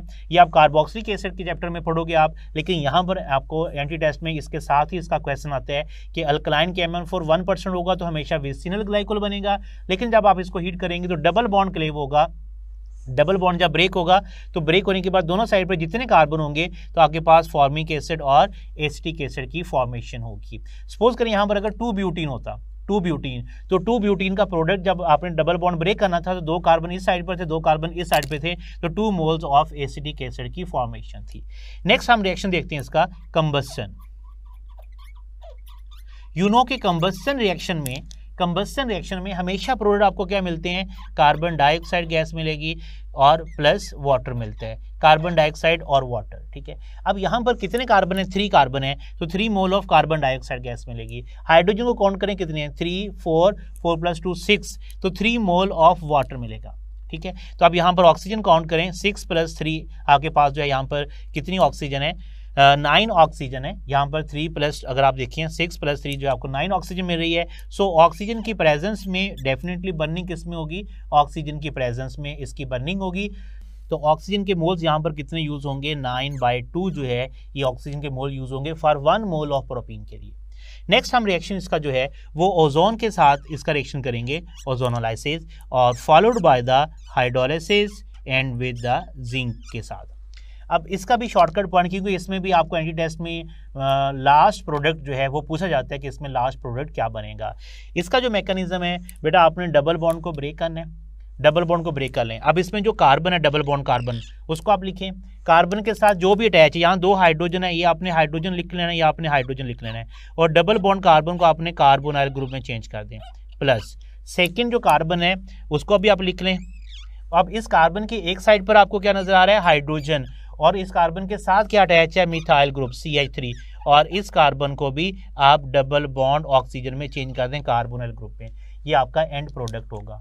मैं रिपीट कर रहा हूँ, डबल बॉन्ड, दोनों डबल बॉन्डेड कार्बन को आप लिख लें, कार्बन और कार्बन के साथ जो भी अटैच है, मिथाइल ग्रुप है, 2 साइड पे मिथाइल ग्रुप है या हाइड्रोजन है, आप उसको लिख लें। अब इस कार्बन में एक साइड पर हाइड्रोजन, एक साइड पर मिथाइल ग्रुप था, और जो डबल बॉन्डेड कार्बन है उसको आप उसके साथ ऑक्सीजन अटैच कर दें, ठीक है। तो आपके पास 2 प्रोडक्ट बन गए हैं। एक प्रोडक्ट आपके पास क्या बना है, मेथनल, जिससे हम फॉर्मेल्डिहाइड कहते हैं, मेथनल का प्रोडक्ट है, और यहाँ पर हमारे पास प्रोडक्ट का बन रहा है एथनल, जिसे हम एसिटाल्डिहाइड कहते हैं, तो एथनल। तो बेसिकली आपको एंड प्रोडक्ट पूछे जाते हैं ओजोनोलाइसिस के कि इसका एंड प्रोडक्ट क्या है, और ये शॉर्टकट मेथड है कि आपने ओजोनोलाइसिस का एंड प्रोडक्ट कैसे फाइंड करना होता है। ठीक बच्चों, अब हम MCQs देखते हैं कि ऑर्गेनिक में जो इस रिएक्शंस ऑफ अल्कीन और प्रिपरेशन ऑफ अल्कीन में जो क्वेश्चन है वो किस तरह से पूछे जाती हैं। ऑर्गेनिक में एक क्वेश्चन आता है जो आपके सामने मैंने लिखा हुआ है कि X रेड कर रहा है कंसनट्रेटेड सल्फ्यूरिक एसिड के साथ, Y बन रहा है, Y halogen in presence of CCl4 के साथ रेड कर रहा है तो Z बन रहा है। If Z is one two dichloroethane then what is X। अब ये वो क्वेश्चन है जिसमें स्टूडेंट सबसे ज़्यादा डिफिकल्टी फील करते हैं कि इन क्वेश्चन को हम कैसे सॉल्व करते हैं, और ये आपके सामने ऑप्शन लिखी हुई हैं कि इनमें X क्या होगा। अब इनका सोल्यूशन जो है, अब आपको मैं एक चार्ट ड्रा करवाऊंगा। आपको इस तरह के क्वेश्चन जो है, अगर आपने उस चार्ट को अंडरस्टैंड कर लिया तो इस तरह के क्वेश्चन आपके इजीली सॉल्व हो जाएंगे। तो फर्स्ट आप इस चार्ट को अंडरस्टैंड कीजिएगा। अल्केन, अगर आप अल्केन का रिएक्शन इन सनलाइट के साथ, इन प्रेजेंस ऑफ सनलाइट हैलोजन के साथ करवाते हैं, अगर आप अल्केन का रिएक्शन हैलोजन के साथ करवा रहे हैं इन प्रेजेंस ऑफ सनलाइट, तो आपको अल्काइल हैलाइड मिलेगा। प्रोडक्ट जो होगा वो अल्काइल हैलाइड की फॉर्मेशन होगी। नेक्स्ट पॉइंट, अब अल्काइल हैलाइड, अगर आप अल्काइल हैलाइड का रिएक्शन KOH के साथ करवाएं और इस KOH की जो नेचर है इट शुड बी एक्वस, जो प्रोडक्ट आपको मिलेगा वो अल्कोहल मिलेगा। यहाँ पर आपको प्रोडक्ट अल्कोहल मिलेगा। और अगर आप अल्काइल हैलाइड का रिएक्शन KOH के साथ ही करवा रहे हैं, लेकिन KOH की नेचर जो है वो अल्कोहलिक नेचर है, एक्वस नहीं है, तो आपको जो प्रोडक्ट मिलेगा वो अल्कीन मिलेगा। याद रखिएगा, इसमें कार्बन के नंबर चेंज नहीं होंगे। सपोज करें यहाँ पर इथेन है तो इथाइल क्लोराइड, इथाइल अल्कोहल, और अगर आप अल्कोहलिक वैसे करवाएंगे तो आपको इथीन की फॉर्मेशन होगी। अब नेक्स्ट पॉइंट, अगर आपको अल्कीन से आपने अल्कोहल बनाना हो, अल्कीन को आपने चेंज करना है अल्कोहल में, तो आप इसमें addition of water in presence of sulfuric acid, addition of water in presence of sulfuric acid, and this reaction is known as hydration reaction, hydration of alkene, addition of water हम कर रहे हैं, जिसे हम कहते हैं हाइड्रेशन रिएक्शन। बट अगर आपको अल्कोहल से अल्कीन में आना हो, तो आप इसका रिएक्शन कंसंट्रेटेड सल्फ्यूरिक एसिड के साथ आप इसका रिएक्शन करवाएंगे, कंसंट्रेटेड सल्फ्यूरिक एसिड के साथ, and this type of reaction is called dehydration reaction, dehydration reaction, जो कि प्रिपरेशन में आप लोग पढ़ कर आए हैं। अब जरा गौर करें, अल्कीन से अल्कोहल हाइड्रेशन और अल्कोहल से अल्कीन डिहाइड्रेशन, यहाँ भी सल्फ्यूरिक एसिड है और यहाँ भी सल्फ्यूरिक एसिड है। कंसंट्रेटेड सल्फ्यूरिक एसिड जो है it is very good dehydrating agent, concentrated sulphuric acid, लेकिन यहाँ पर वाटर की एडिशन करवा रहे हैं सल्फ्यूरिक एसिड की प्रेजेंस में, यहाँ पर ये डिहाइड्रेशन का रोल प्ले नहीं कर रहा, लेकिन यहाँ पर अल्कोहल से जब हम अल्कीन में आएंगे तो ये डिहाइड्रेशन होगी। नेक्स्ट पॉइंट बेटा, अगर आपको अल्कीन से अल्काइल हैलाइड में चेंज करने, अल्कीन को अल्काइल हैलाइड में चेंज करने, ये इस तरह के क्वेश्चन में हमें अक्सर मिलते हैं अल्कीन से अल्काइल हैलाइड, तो याद रखिएगा आपको एडिशन ऑफ HX करनी है अकॉर्डिंग टू मार्कोनिकॉफ रूल, तो आपसे अल्कीन से आप अल्काइल हैलाइड आपको मिल जाएगा, ठीक है।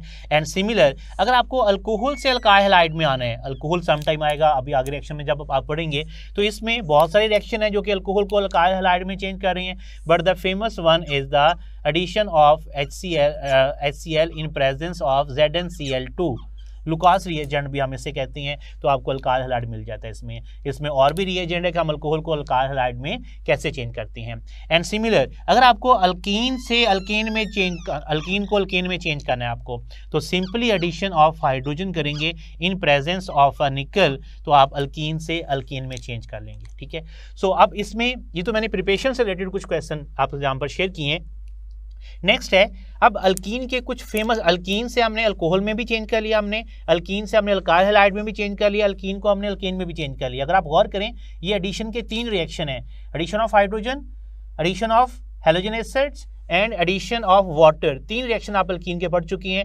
अब अगर आप अल्कीन का रिएक्शन, नेक्स्ट रिएक्शन, अगर आप अल्कीन का रिएक्शन हैलोजन के साथ करवाते हैं इन प्रेजेंस ऑफ CCl4, तो आपको जो प्रोडक्ट मिलते हैं वो हमेशा विसिनल डाइहैलाइड की फॉर्मेशन होगी, विसिनल डाइहैलाइड की फॉर्मेशन होती है, ठीक है। नेक्स्ट पॉइंट बेटा, जो एक्वस KOH के साथ रिएक्शन है this is called the substitution reaction, इसे हम SN रिएक्शन कहते हैं, ये सब्स्टिट्यूशन रिएक्शन है। लेकिन जो अल्कोहलिक KOH के साथ रिएक्शन है इस रिएक्शन को हम एलिमिनेशन कहते हैं, ये आप लोग चैप्टर नंबर 10 में अल्काइल हैलाइड में पढ़ेंगे जाकर। ये एलिमिनेशन का रिएक्शन है और ये सब्स्टिट्यूशन का रिएक्शन है।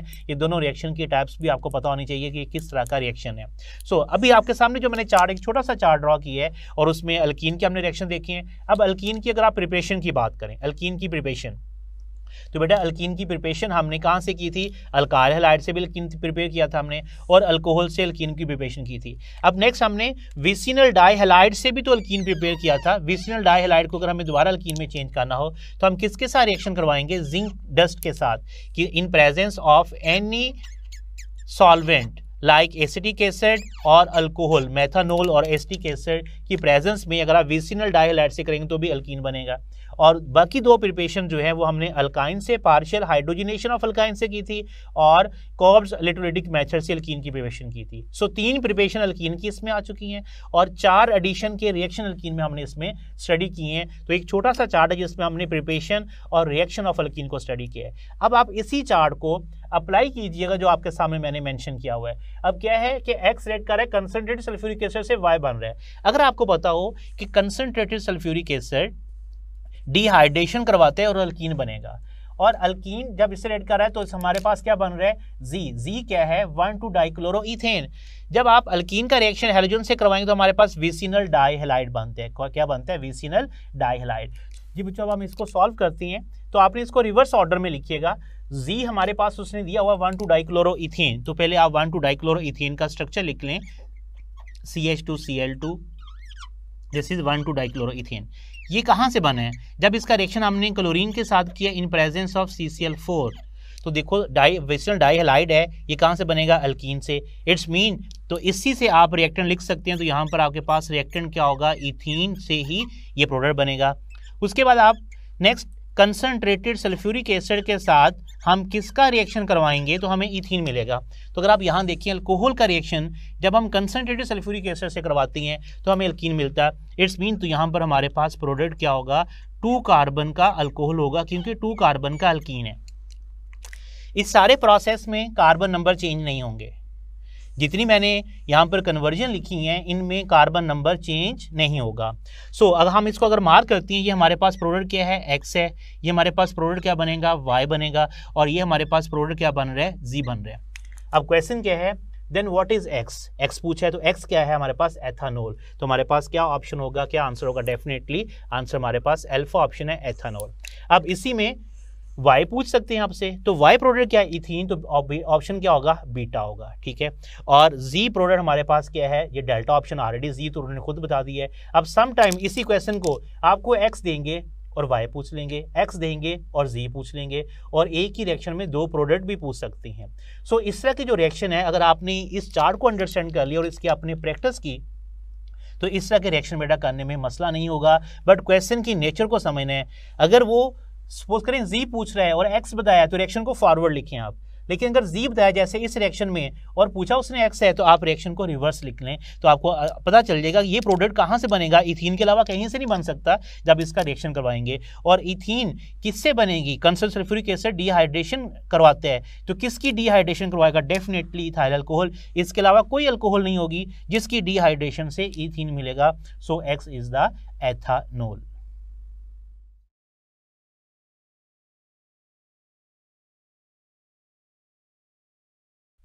Reactions of alkene.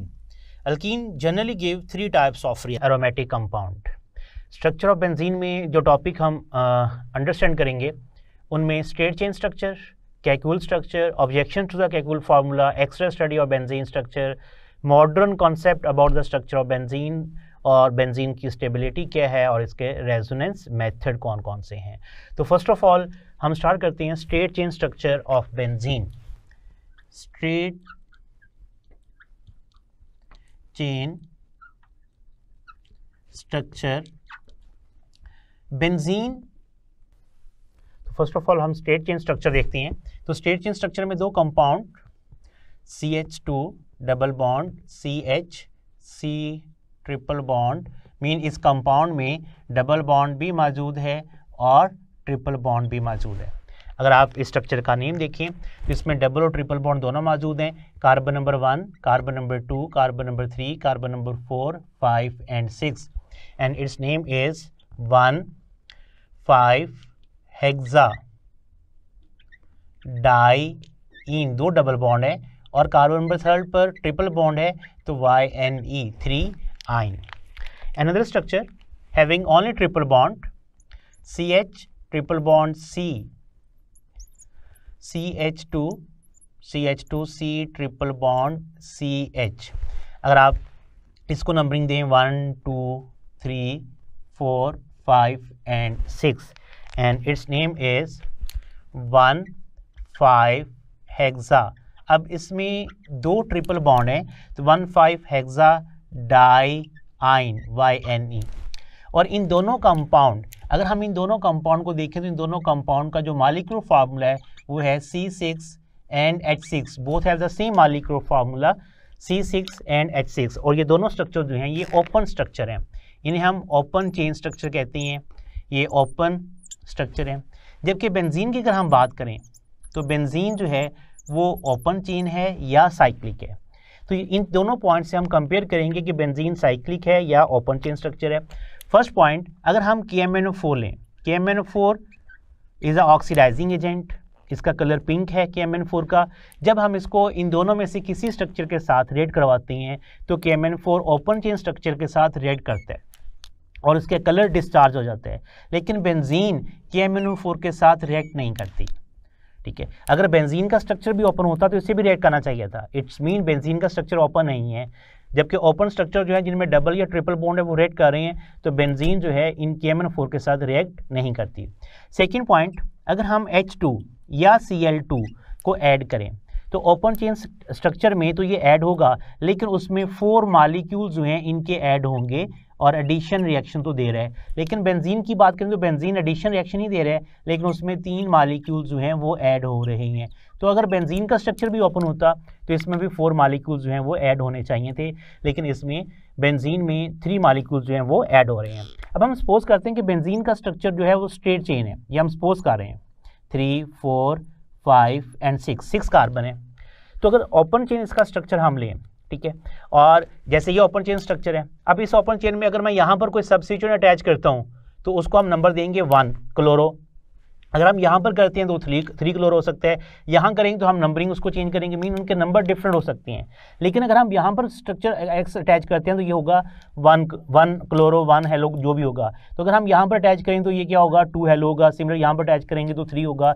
It mean benzene जो है ये 3 आइसोमेरिक प्रोडक्ट दे सकते हैं, लेकिन ऐसा नहीं है। बेंजीन पर, बेंजीन रिंग पर आप जब भी अटैच करेंगे तो वो हमेशा सिंगल आइसोमेरिक प्रोडक्ट ही देगा। अब ओपन चेन स्ट्रक्चर की जो जनरल फार्मूलाज हैं हम उनको देखते हैं, जबकि बेंजीन का जो जनरल फार्मूला है वो है C6H6 बेंजीन का जनरल फार्मूला है, मॉलिक्यूलर फार्मूला है, और C6H6 C और H जो है इसका एम्पिरिकल फार्मूला आता है।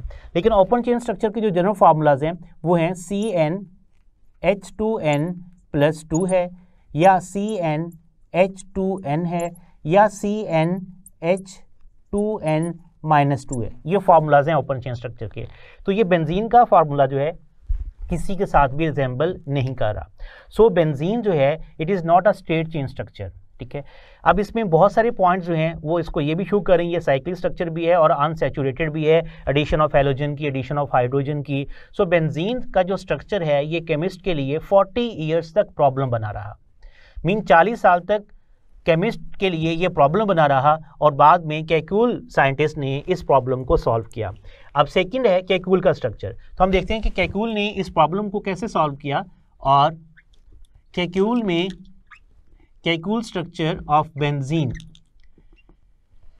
कैक्यूल ने 2 पॉइंट मेंशन किए about the structure of benzene के बारे में। ही सेड कि बेंजीन जो है वो रेगुलर हेक्सागोनल साइक्लिक स्ट्रक्चर है, रेगुलर साइक्लिक हेक्सागोनल स्ट्रक्चर है, साइक्लिक रेगुलर हेक्सागोनल स्ट्रक्चर है। पहला पॉइंट उसने ये मेंशन किया। और सेकंड पॉइंट कि बेंजीन में जो साइक्लिक है उसमें अल्टरनेट एंड पर ट्रिपल, डबल और सिंगल बॉन्ड्स हैं। Mean benzene 3 double bonds, 3 double bonds alternating with 3 single bond, mean इसमें 3 डबल बॉन्ड है जो कि अल्टरनेट है 3 सिंगल बॉन्ड्स के साथ। अब इन दोनों पॉइंट्स को उसने एक्सप्लेन कैसे किया है अपने इस एक्सपेरिमेंट को, मीन जो उसने पॉइंट्स मेंशन किए थे कि cyclic regular cyclic hexagonal structure है और 3 डबल बॉन्ड और 3 single bond alternating with the single bond. उसमें फर्स्ट पॉइंट ही said benzene give only 1 mono substituted products, 1 mono substituted product, mean benzene पर आप जब कोई भी सब्स्टिट्यूएंट अटैच करेंगे, जिस भी कार्बन में अटैच करेंगे वो हमेशा सिंगल मोनो जो है वो 1 मोनो सब्स्टिट्यूटेड प्रोडक्ट जो है वो देगा। लाइक ये स्ट्रक्चर ऑफ बेंजीन है, और बेंजीन के स्ट्रक्चर में अगर आप यहाँ पर क्लोरीन अटैच कर रहे हैं तो ये क्लोरोबेंजीन है, यहाँ अटैच करेंगे तो क्लोरोबेंजीन क्लोरोबेंजीन क्लोरोबेंजीन रहेगा। नंबर 2 ही said benzene give 3 disubstituted product, benzene जो है वो 3 डाई सब्स्टिट्यूटेड प्रोडक्ट देगा, 3 डाई सब्स्टिट्यूटेड प्रोडक्ट।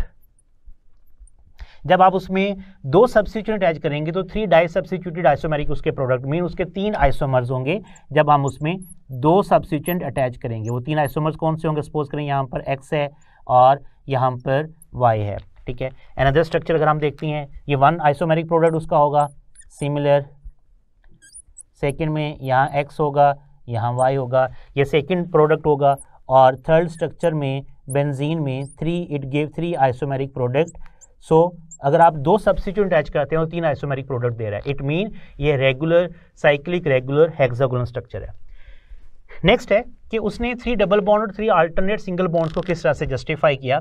उसके फर्स्ट पॉइंट में जब हम इसमें हाइड्रोजन ऐड करते हैं, हाइड्रोजन बेंजीन में, बेंजीन का फॉर्मूला क्या है C6H6, और इसमें जब हम हाइड्रोजन के मॉलिक्यूल्स ऐड करेंगे सो इट गिव C6H12 और 3 मॉलिक्यूल्स हाइड्रोजन के ऐड होंगे, ठीक है। तो C6H12 हमें इसका स्ट्रक्चर मिलेगा विच इज़ सैचुरेटेड, और 3 हाइड्रोजन के मॉलिक्यूल ऐड हुए हैं, हर डबल बॉन्ड में 1 हाइड्रोजन का जो है वो मॉलिक्यूल ऐड हुआ है। एंड नेक्स्ट नंबर 2 पर अगर हम इसमें हेलोजन ऐड करती हैं, C6H6 में अगर हम हेलोजन ऐड करती हैं, कोई भी हेलोजन से Cl2 in presence of sunlight add करती हैं, तो इसका फॉर्मूला बनता है C6H6 एंड Cl6, मीन इसमें भी 3 हेलोजन के मॉलिक्यूल्स ऐड होते हैं, ठीक है।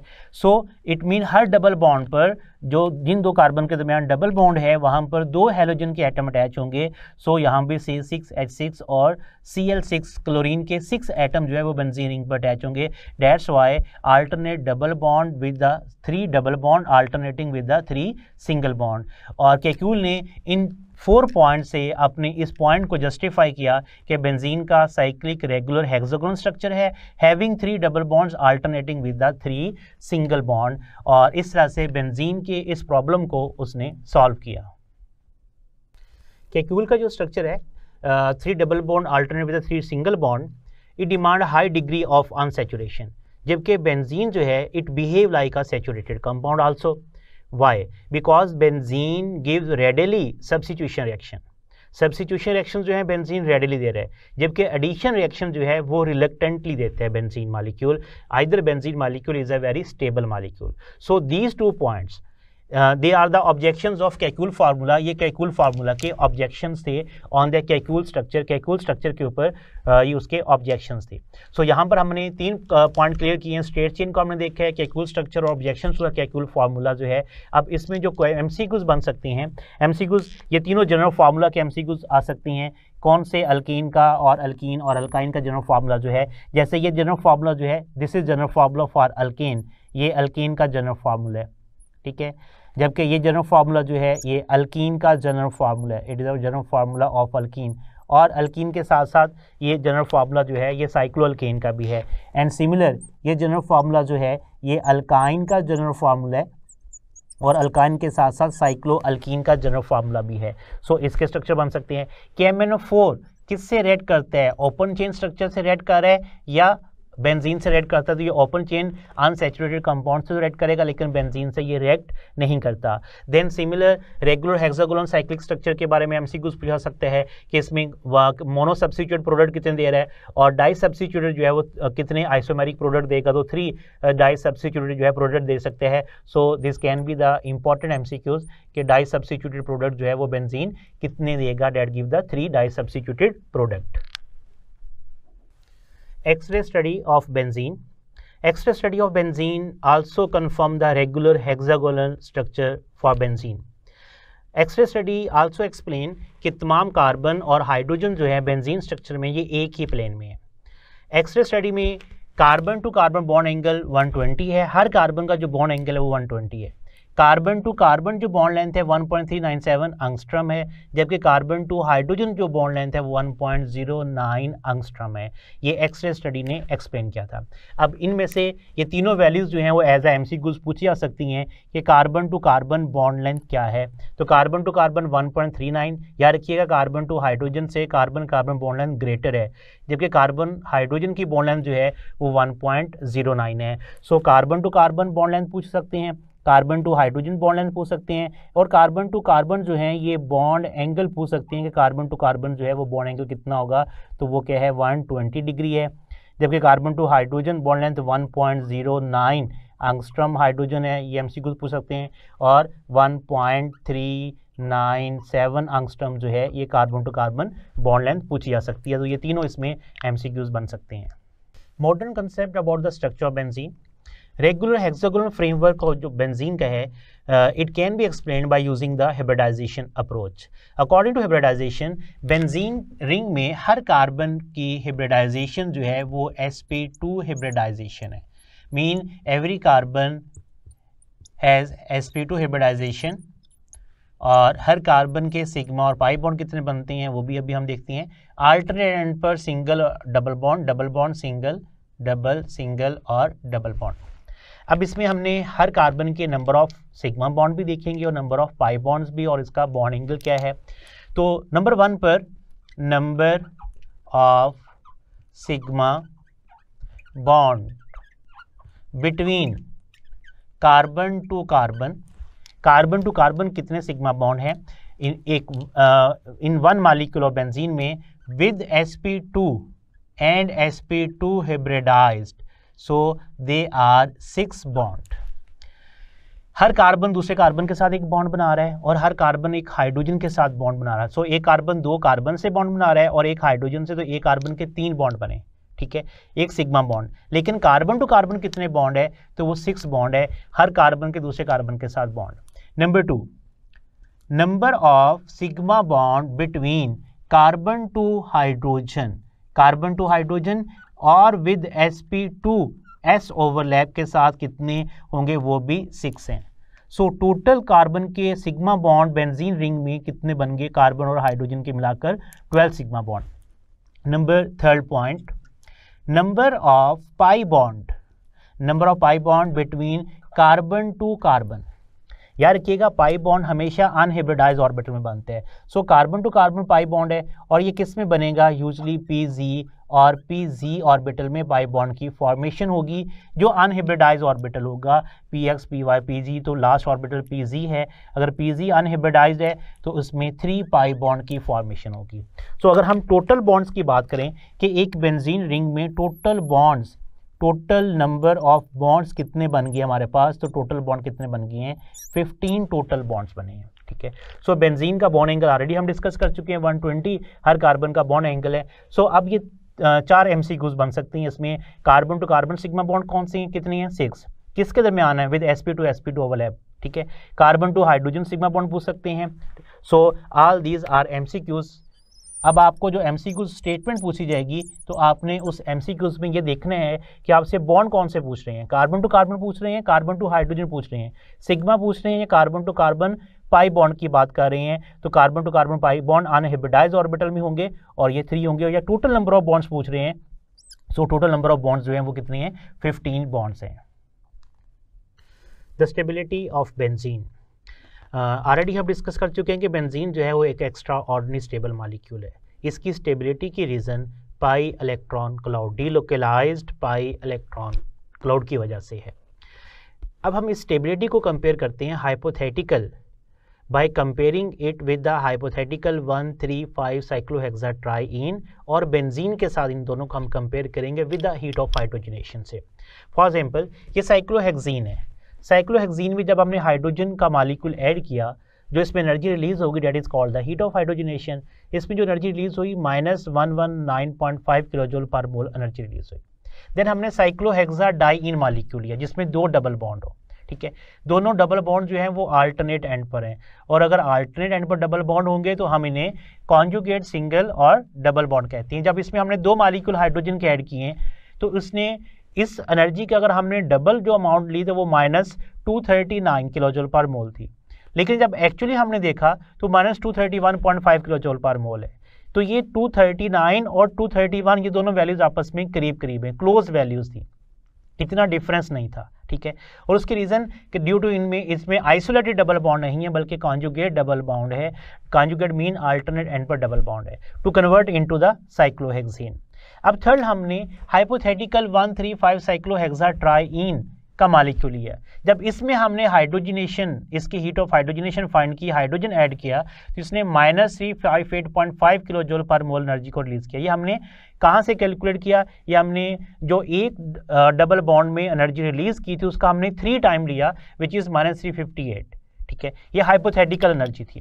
लेकिन जब हमने एक्चुअल बेंजीन में हाइड्रोजन को ऐड किया तो उसने जो एनर्जी रिलीज की -208 kilojoule, is a big difference, surprising इसमें इफेक्ट हमें डिफरेंस मिला कि -208 किलोजूल पर mole.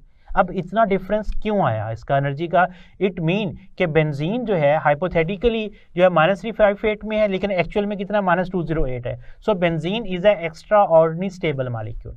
So the difference between the hypothetical energy and the energy calculated on the Kekulé structure, actual amount of energy, इन दोनों का जो डिफरेंस है इसे हम कहते हैं resonance energy. So resonance energy 150.5 kilo joule per mole है। तो हम ये कह सकते हैं कि बेंजीन जो है वो हाइपोथेटिकल 135 साइक्लोहेक्साट्राईन से 150.5 किलो जूल पर मोल जो है वो ज़्यादा स्टेबल है। मीन कि अब व्हाट इज़ रेजोनेंस एनर्जी, अगर आप रेजोनेंस एनर्जी को कैलकुलेट करें कि रेजोनेंस एनर्जी क्या है, कैसे हम इसको कैलकुलेट करते हैं, मैंने भी बताया कि रेजोनेंस एनर्जी डिफरेंस है किसका, actual amount of energy. Actual amount of energy क्या है, -208 डिफरेंस है, माइनस करेंगे with the hypothetical amount of energy -358.5 kilo joule per mole. जब आप इसको सॉल्व करेंगे तो माइनस माइनस क्या होगा, प्लस होगा, तो आपके पास आंसर क्या होगा, plus 150.5 kilo joule per mole. So this is the actual amount of energy and this is the hypothetical amount of energy. तो हमारे पास ये डिफरेंस जो है that is called the resonance energy. So benzene is the extra ordinary stable molecule है due to the delocalized electron cloud की वजह से। स्ट्रक्चर ऑफ बेंजीन में हम straight chain, Kekule structure, objections, excel study, modern concept, stability ये complete कर चुके हैं। अब हमारा लास्ट टॉपिक है the resonance method. First of all, understand what is resonance.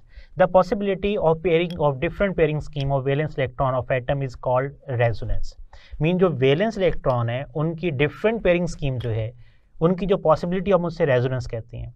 और जो आपस में स्ट्रक्चर जो शो करेंगे डिफरेंट पेयरिंग स्कीम को, उन स्ट्रक्चर को हम कहते हैं रेजोनेंस स्ट्रक्चर। और रेजोनेंस को हम डबल हेडेड एरो से रिप्रेजेंट करते हैं। यहाँ पर 5 स्ट्रक्चर आपको नजर आ रहे हैं, A B C D E, और इसमें फर्स्ट 2 स्ट्रक्चर जो है ये कैक्यूल्स के स्ट्रक्चर हैं, जबकि नेक्स्ट 3 स्ट्रक्चर जो हैं वो देवर के स्ट्रक्चर हैं। सो टोटल 5 स्ट्रक्चर हैं। अब इन 5 स्ट्रक्चर में जो फर्स्ट 2 स्ट्रक्चर हैं कैक्यूल्स के जो स्ट्रक्चर हैं ये आपस में रेजोनेंस है और इनमें अल्टरनेट सिंगल और डबल बॉन्ड आपको नजर आ रहे हैं। जबकि देवर के स्ट्रक्चर में आपको 1, 4, 2, 5 और 3, 6 ये बॉन्ड बाकियों से आपको लार्जर नजर आ रहे हैं। That's why they are energetically not feasible, ये एनर्जेटिकली फिजिबल नहीं है। सो दीवार का जो स्ट्रक्चर है इनकी contribution actual structure of benzene में कम है as compare to the Kekule structure. Actually benzene जो है इन 5 स्ट्रक्चर का रेजोनेंस हाइब्रिड स्ट्रक्चर है। सो कैक्यूल की जो कंट्रीब्यूशन है ये ज़्यादा कंट्रीब्यूशन है actual structure of benzene. So benzene के एक्चुअल स्ट्रक्चर ए और बी के हम इनमें से कोई भी बेंजीन का स्ट्रक्चर ड्रॉ कर सकते हैं।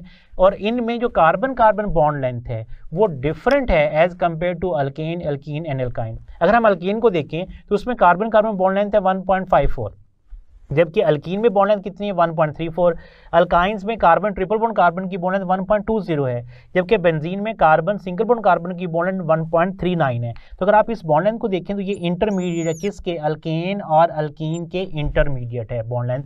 मीन के जो बेंजीन की कार्बन कार्बन सिंगल की बॉन्ड लेंथ है वो अल्केन्स और अल्कीन्स के इंटरमीडिएट है।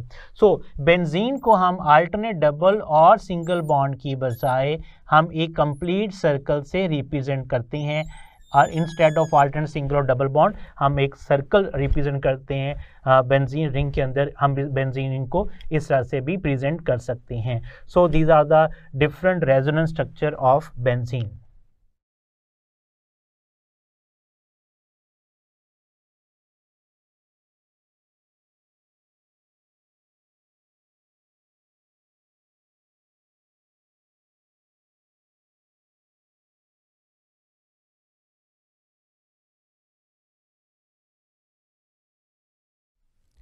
Structure of benzene,